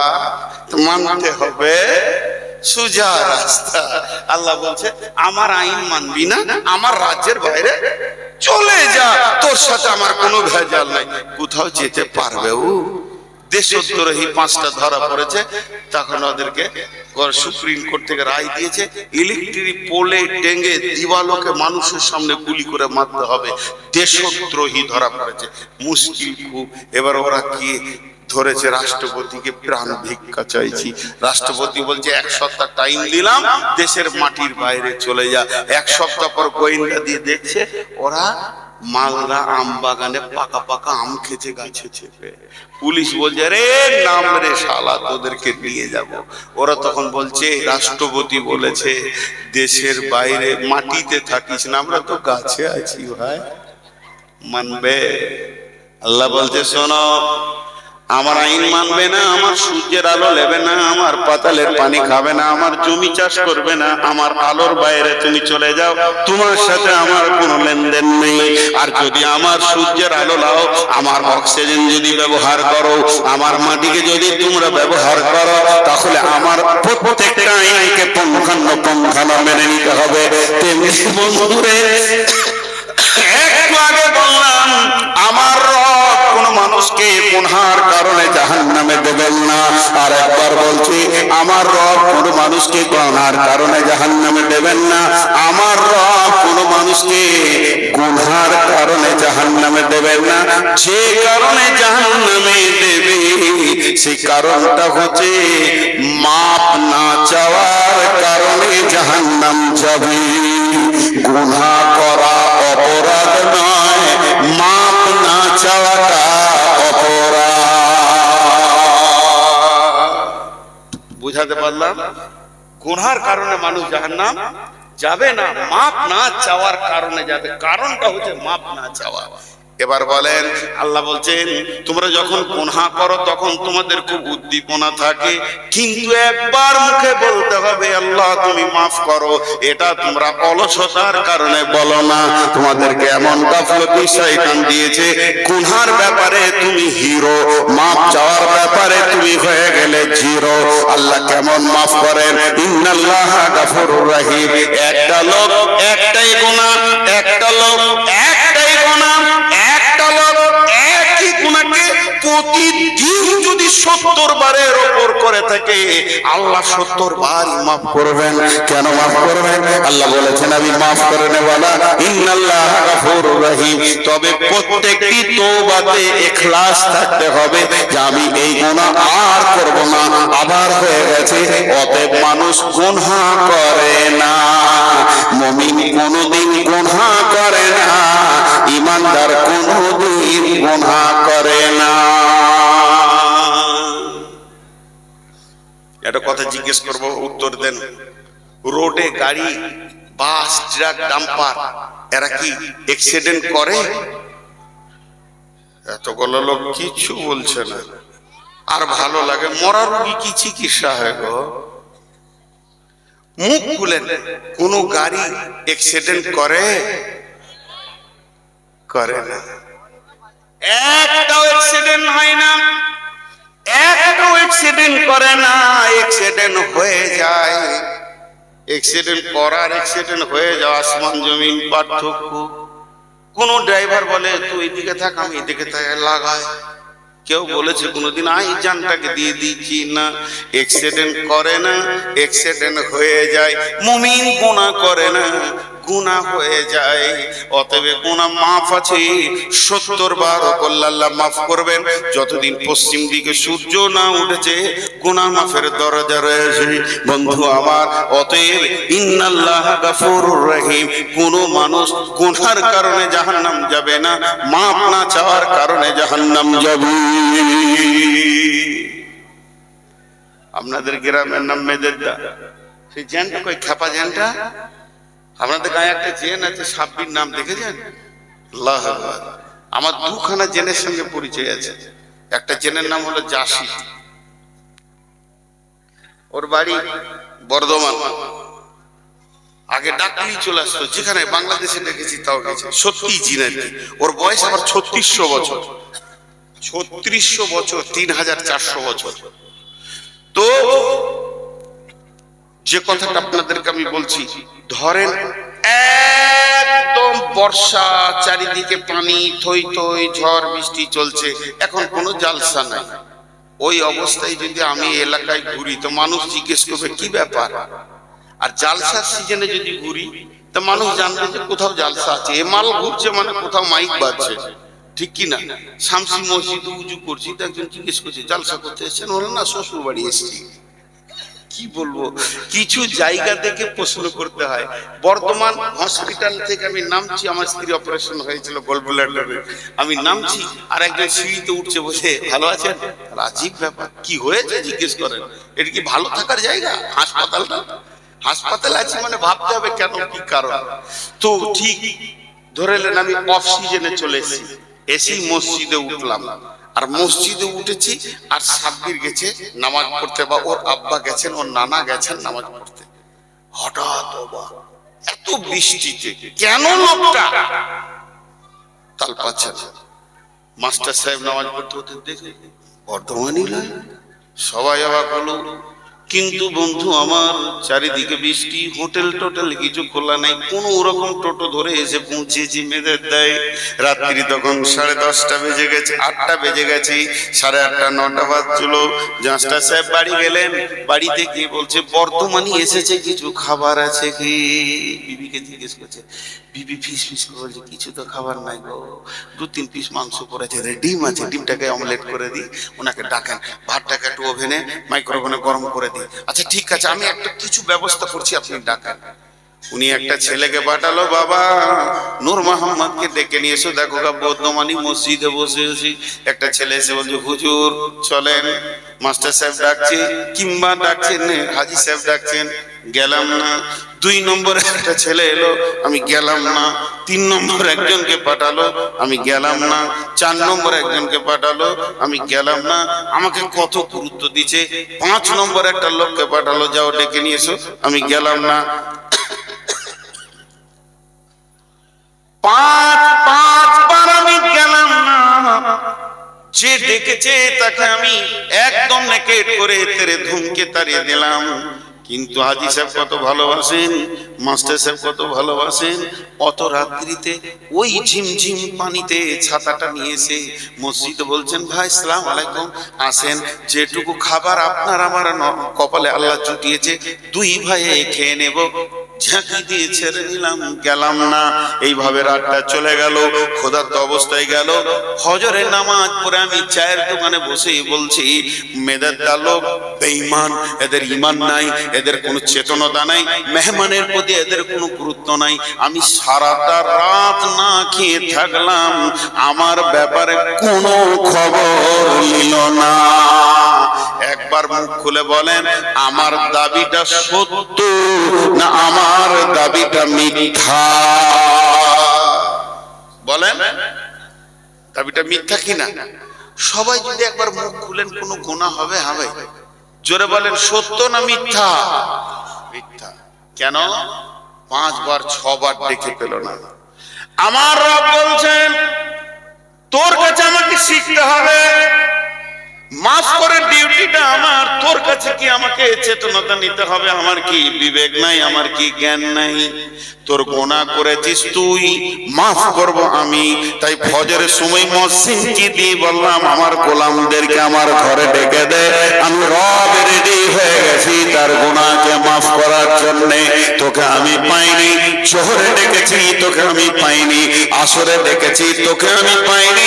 মাগরিবে ডেকেছি, তোকে আমি পাইনি। তোর অলসতা কত বেশি ছিল, ঘুমায়ে কাজা করেছে ফজর, তখনও জাগিনি, তখনও জোহর খেলায় খেলায় কেটেছে আসর। মাগরিবের আর শুনি আজান, জামাতে শামিল হও রে এসাতে, এখনো জামাতে আছে স্থান।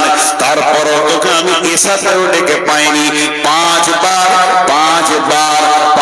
বার মসজিদকে দিয়ে তোকে আমি পেলাম না। শেষকালে আমি রব তোকে কত ভালোবাসি রে, আমার উপরে ক্লেম লাগাস না। আমি রব কত মহব্বতের। তাহাজ্জুদের টাইমে সারা বিশ্ব যখন ঘুমিয়ে গেছে, আমি রব তোর দরজায় দাঁড়িয়ে আছি আর বলেছি, গোলাম ও একবার উযু করে 2 রাকাত নামাজ পড়ে বল, রব্বানা ফাগফির লানা যুনুবানা।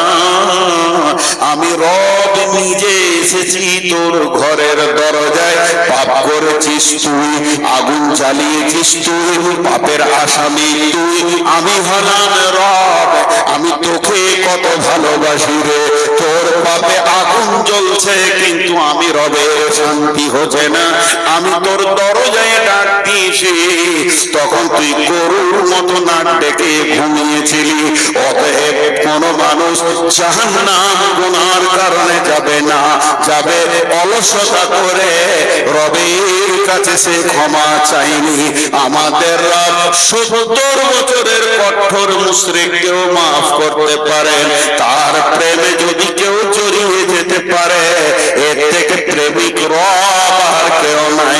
গোলাম, তখন তুমি অলসতার ঘুম দিয়েছ, তোমাকে আমি পাইনি যে একবার নামবে।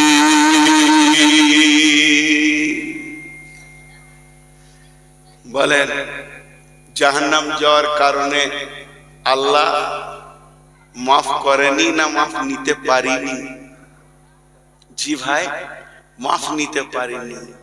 সব সময় অলসতা আমাদেরকে জাহান্নামে নিয়ে যাচ্ছে। এই জন্য প্রথমে বলেছি বডিতে ক্যান্সার হলে একটাই রাস্তা মউত, একটা ঠিকানা কবর। আর যদি ইমানে অলসতা ঢুকে যায় ও জাহান্নাম যাবে, এই কথাটা বলা ভুল হবে।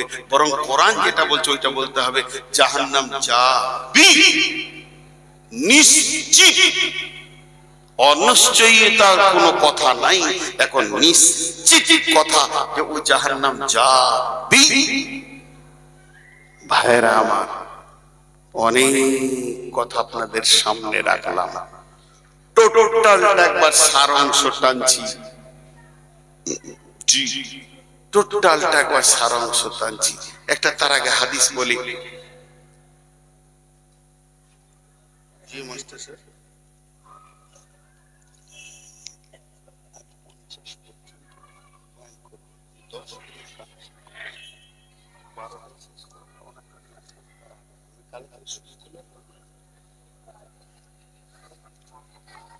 একটা হাদিস শুনে আপনাদের উঠছেন কেন? সবাই দেখেন 5টা চালাক উঠেছে, চালাকের গল্প শোনাবো। আহা, মাঝে একটা ফতোয়া দিই আপনাদেরকে। জীবনে ফতোয়া দিই না গো, যদি ভুল হয় তা সব বলে দিও, যারা আলেম আছে ভুলটা বলে দেবেন। তবে আপনাদেরকে একটা হাদিস শোনাই, তারপরে বলছি। সানাম, লাত, মানাত, উজ্জা, হবল, এগুলো মূর্তির নাম ছিল আগেকার জামানায়। সানাম বলে একটা দেবতা ছিল, সানাম। তো ওই একটা মুরব্বী ও ওর পুজো করতো, সানামের পুজো করতে করতে করতে করতে ওর 70 বছর ক্রস হয়ে গেছে। তাহলে কতদিন পুজো করছে? তা ওর জিকির ছিল, যেমন আমরা বলি সুবহানাল্লাহ সুবহানাল্লাহ সুবহানাল্লাহ সুবহানাল্লাহ সুবহানাল্লাহ সুবহানাল্লাহ সুবহানাল্লাহ সুবহানাল্লাহ আলহামদুলিল্লাহ আলহামদুলিল্লাহ আলহামদুলিল্লাহ আলহামদুলিল্লাহ আল্লাহু আকবার আল্লাহু আকবার আল্লাহু আকবার আল্লাহু আকবার। ও কি জিকির করতো? সনম সনম সনম সনম সনম সনম সনম সনম সনম সনম সনম সনম সনম সনম সনম সনম, এই জিকির করতো। ওই পুরা 70 বছর ক্রস করে দিয়ে প্লাস 70 প্লাস বয়স চলছে, সে একটা ঘটিতে পানি নিয়েছে, ফুল নিয়েছে, আর ওই সানাম দেবতার কাছে গিয়েছে, তার পায়ে ফুল দিয়েছে, তাকে পানি দিয়েছে, এবার পূজা শুরু করেছে। সানাম মেরি জান তুই হি মেরি আকিদা, সানামকে ডাকতে রয়েছে। এই অবস্থায় তার মুখ থেকে বের হয়ে গেছে সনম সনম সনম সনম সমদ সমদ সমদ সমদ সমদ সমদ সমদ, তার নাম আল্লাহর নাম কুল হু আল্লাহু আহাদ আল্লাহুস সামাদ। রব্বুল আলামিন বলছেন, গোলাম আমি তোকে মাফ করার জন্য রেডি হয়ে গেছি, তুই আমার পবিত্র নাম ধরে ডেকেছিস। ফেরেশতারা বলছে, মাবুদ ও ভুল করে বলে ফেলেছে, তাও কি মাফ করবেন? আমার রব বলেন, ফেরেশতারা বলে 70 বছর সানামের পূজা করে, তাকে কি মাফ করবেন? আমার রব বলছে, গোলাম রে, হে আমার ফেরেশতা কুল, ও 70 বছর সানামের ডেকেছে, আর আমি রব 70 বছর ওর মুখের দিকে তাকিয়ে আছি, কখন আমাকে সামাদ বলে ডাকবি? বন্ধুরা আমার, এর নাম আল্লাহ। আল্লাহকে দিল নিয়ে, হৃদয় নিয়ে যদি ডাকা যায়, আল্লাহ বলছেন লা তাখুযুহু সিনাতুন ওয়া মা লা নাওম, আমাকে তন্দ্রা দূরের কথা, আমাকে ঘুম পর্যন্ত স্পর্শ করে না। তুই সকালে ডাক, বিকালে ডাক, সন্ধ্যায় ডাক, দুপুরে ডাক, রাত্রিতে ডাক, রাত্রি 12টায় ডাক, রাত যত বেশি হবে আমার অফিস তত চলবে। আমি সারাদিন ফেরেশতার মাধ্যমে অফিস চালাই, আর যখন গভীর রাত হয়ে যায় তাহাজ্জুদের টাইমে আমি রব একাই তাকেল করি। তার কারণ হচ্ছে গভীর রাতে আমার গোলাম আমার কাছে তওবা করে কাঁদবে, গাফলতির ময়দান থেকে উঠে বিছানা ছেড়ে কাঁদবে, আর আমি রব মাফ করব। এর জন্য আমি রাতকে বেছে নিয়েছি। আল্লাহ তাবারাক ওয়া তাআলা তার মেহবুব এবং হাবিব নবীর জন্য রাতকে বেছে নিয়েছিলেন। সুবহানাল্লাযী আশরা বিআবদিহি লাইলাম মিনাল মাসজিদিল হারামি ইলাল মাসজিদি আকসাল্লাযী বারাকনা হাওলাহু লিনুরিয়াহু মিন আয়াতিনা ইন্নাহু হুয়াস সামিউল বাসীর। রাত্রিটাকে বেছে নিয়েছিলেন, গভীর রাত্রিতে রাসূলের মিরাজ হয়েছিল। শুধু তাই নয়, আল্লাহ আমাদের জন্য বলেছেন তাতাজাফা জুনুবুহুম আনিল মাজাজিরি ইয়াদউনা রাব্বাহুম খাওফান ওয়া তামাআ ওয়া মিম্মা রাযাকনাহুম ইউনফিকুন। রাতটাকে বেছে নিতে বলেছেন। জি, এটা দুটো কবিতা শোনাই, উপন্যাসের কবিতা কবি নজরুলের। জি, যে কত প্রেম মহব্বত আল্লাহর সঙ্গে জমাতে হবে, গভীর রাতে আপনি আল্লাহকে পাবেন। আল্লাহর কত দূর নেটওয়ার্ক, মোবাইলে তো নেটওয়ার্ক নাই, আল্লাহ নেটওয়ার্ক কত দূর। আল্লাহ বলছেন বিসমিল্লাহির রহমানির রহিম রব্বুল মাশরিকাইনি ওয়া রব্বুল মাগরিবাইন ফাবিআই আলাই রাব্বিকুমা তুকাযযিবান। আজকে এখানে ভোডাফোনের নেটওয়ার্ক নাই, জিও ভালো, জিও নাই, এয়ারটেল আছে। আর আমার রব বলছে যেখানে দুই উদীয়মান সূর্য, দুই অস্তিত্বমান সূর্য পর্যন্ত আমার নেটওয়ার্ক আছে, গোলাম রে এখানে ডাকলে আমাকে পেয়ে যাবি। শুধু তাই নয়, হযরতে ইউনূস তিনখানা অন্ধকারে ছিলেন। একটা হলো পানির অন্ধকার, তারপরে মাছের ভিতর, তারপরে পাকস্থলীর ভিতর, আর ওই মাছটা ছিল 800 মিটার পানির নিচে। সেখানে ইউনূস ডেকেছে লা ইলাহা ইল্লা আনতা সুবহানাকা ইন্নী কুনতু মিনাদ যালিমিন। ইউনূসের গাফলতি ছিল না, ইউনূসের ত্রুটি হয়ে গেছিল, একদম রেগুলার ডেকে গেছে। আর সেই আওয়াজ আরশে মহল্লা পর্যন্ত পৌঁছে গেছে। আল্লাহ বলে গোলাম রে আমি সেই রব আছি, এখনো তোরা ডাক। এবার আমার একটা মোবাইল আছে, যদি কেউ কথা শুরু করে দেয় আর একজনের কথা ওখানে ঢুকবে না, বিজি। কিন্তু আমার রব আপনি ডাকেন, আপনার আব্বা মা, আপনার গোষ্ঠী, আপনার বংশ, আমার ভাই, আমার বোন, সমস্ত বাংলাওয়ালা, সমস্ত আপনার ইংরেজিওয়ালা, হিন্দিওয়ালা, উর্দুওয়ালা, আরবিওয়ালা, যত পৃথিবীর মানুষ আছে। শুধু তাই নয়, যত প্রাণী আছে, গরু ছাগল আছে, যা আছে, মাটির ভিতরে কত প্রাণী আছে, সমুদ্রের পানিতে কত প্রাণী আছে, জঙ্গলে আছে। আল্লাহ তাবারাক ওয়া তাআলা বলছে তোরা একসঙ্গে ডাকবি, আমি একসঙ্গে সকলকে সাড়া দিব। আমার ভিতরে কোনো বিজি নাই, ব্যস্ততা নাই। আমি কাউকে বলবো না এখন নয়, তোর টাইমটা পরে। যদি তাই আমি আল্লাহ সিরিয়াল দিয়ে দিতাম, তোর সিরিয়ালটা কখন পড়তো একবার ভেবে দেখ। আমার নাম রহমানুর রহিম। তোর চিনতে ভুল হয়েছে, তোর তওবা করতে ভুল হয়েছে, তোর গাফলতিতে জিন্দেগি কাটিয়ে ফেলেছিস, একবার তওবা করে আল্লাহর কাছে ফিরে আয়।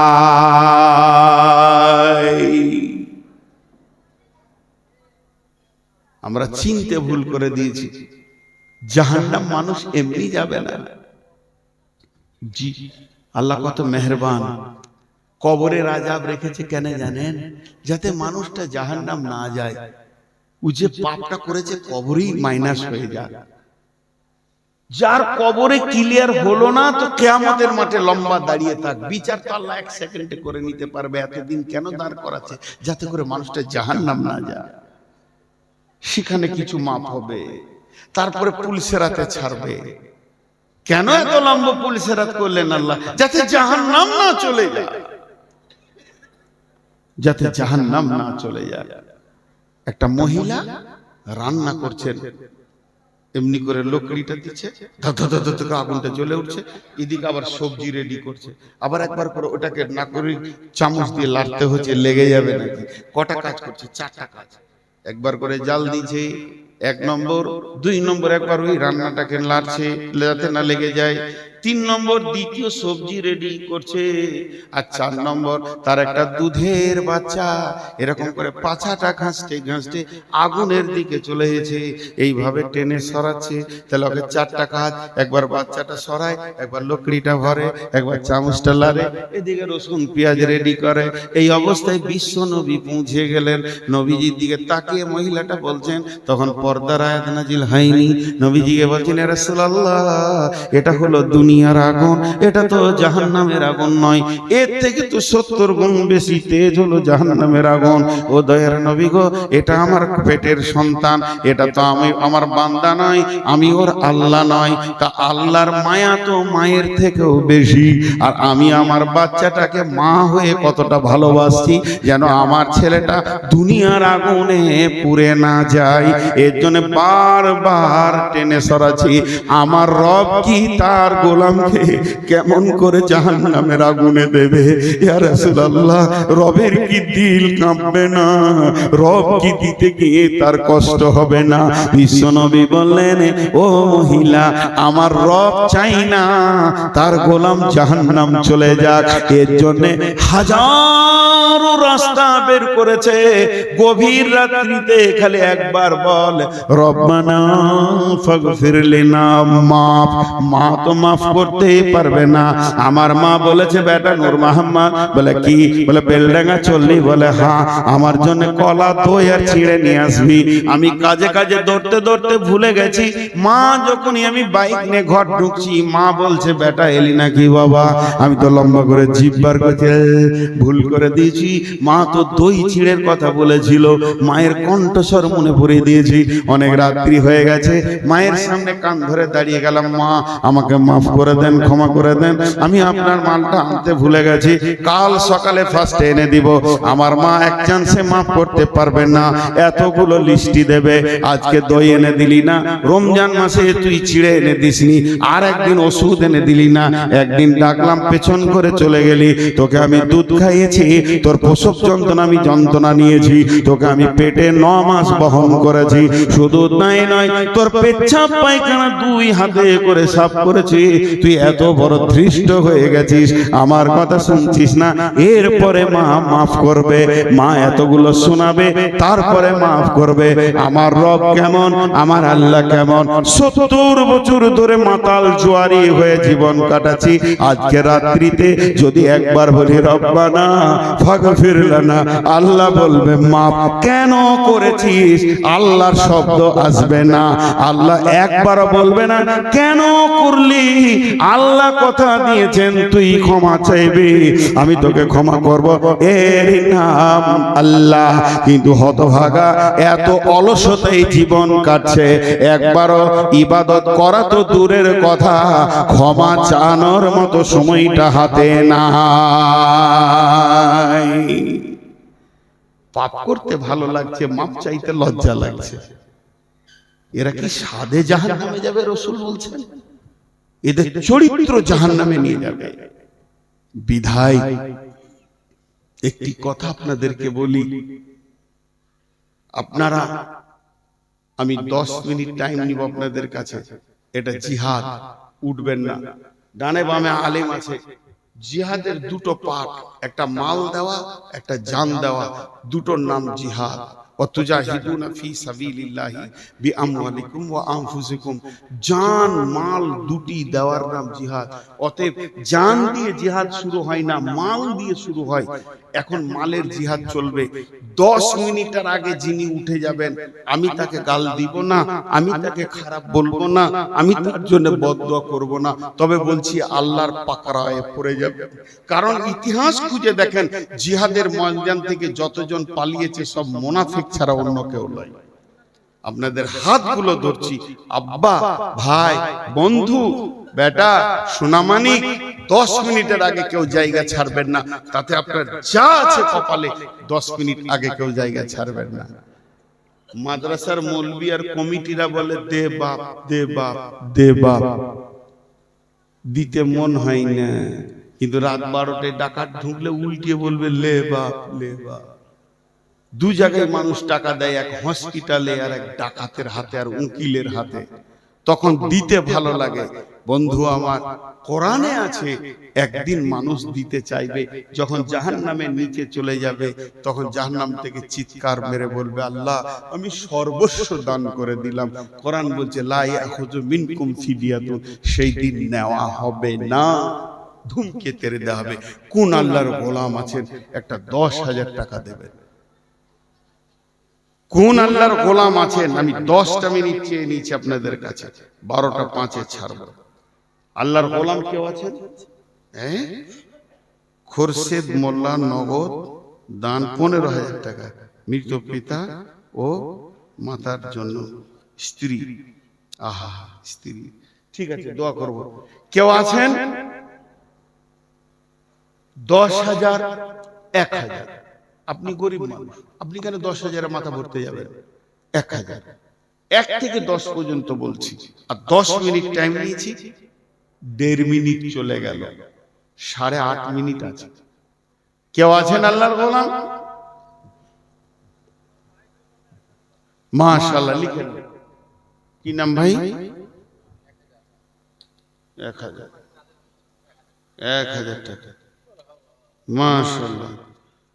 আরে গরিব হোক আর বড় লোক, দিয়ে যান খালি টাকা। 4, 5, 6, আপনি 1,000 দিয়েছেন, 1100 এসছে, 1100। আচ্ছা, আলহামদুলিল্লাহ। দেখেন ওসমান গনির আমল কত আছে। হাজি বাবা, এ কোন ধরনের এটা দান? এই শুনেন, সোনামানি বাপজি আমার, ও খালু, আর কি বলবো, শ্বশুর বলবো নাকি শেষকালে? হ্যাঁ হ্যাঁ, খালু, হ্যাঁ, ও আচ্ছা আচ্ছা, জি মাশাআল্লাহ, ওয়ালাইকুম সালাম। সালাম টাকা, এখন টাকা সালামে মজা নেই, টাকাতে মজা আছে, দেন আল্লাহর রাস্তায়। জি আচ্ছা, খালি নিয়তটা আপনি করেন, বাকি দোয়া আমি করছি। দেন, যা আছে দিয়ে দেন, জামা কাপড় খুলে দিয়ে দেন, অসুবিধা নেই। জি জি, আল্লাহর গোলাম আর কেউ আছেন? আপনাদের তো এখন ধান উঠছে নাকি?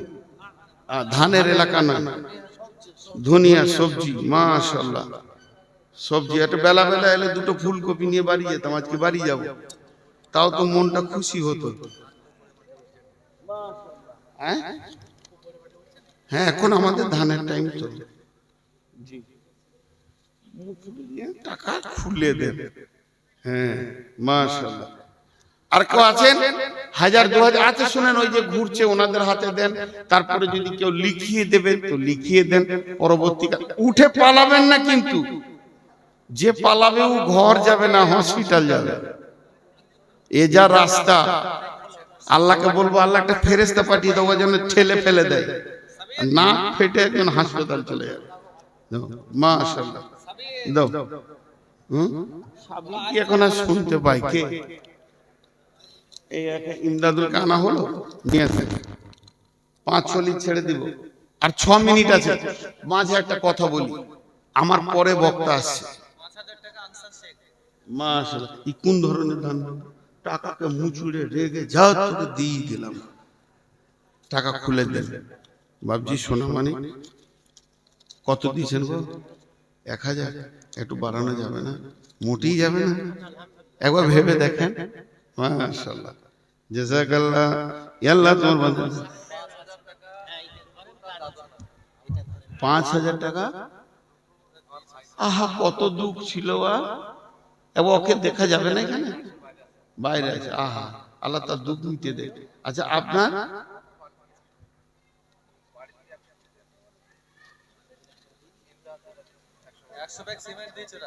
আচ্ছা আচ্ছা, শুনেন, আপনাকে যখন বললে লজ্জা না দিয়ে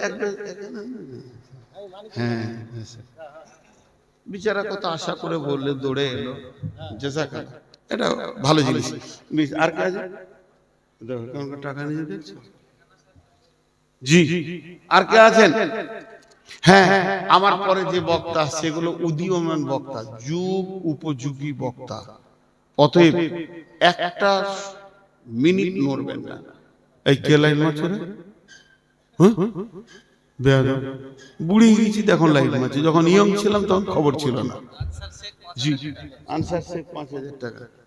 আমি একটা কথা বলছি, যা আচ্ছা আচ্ছা, তো এ যুগ উপযোগী বক্তা এবং খুব ভালো ছেলে, আমার ছোট ভাইয়ের মতো, এবং সুন্দর বায়ান করে, গলার কণ্ঠস্বরও খুব ভালো।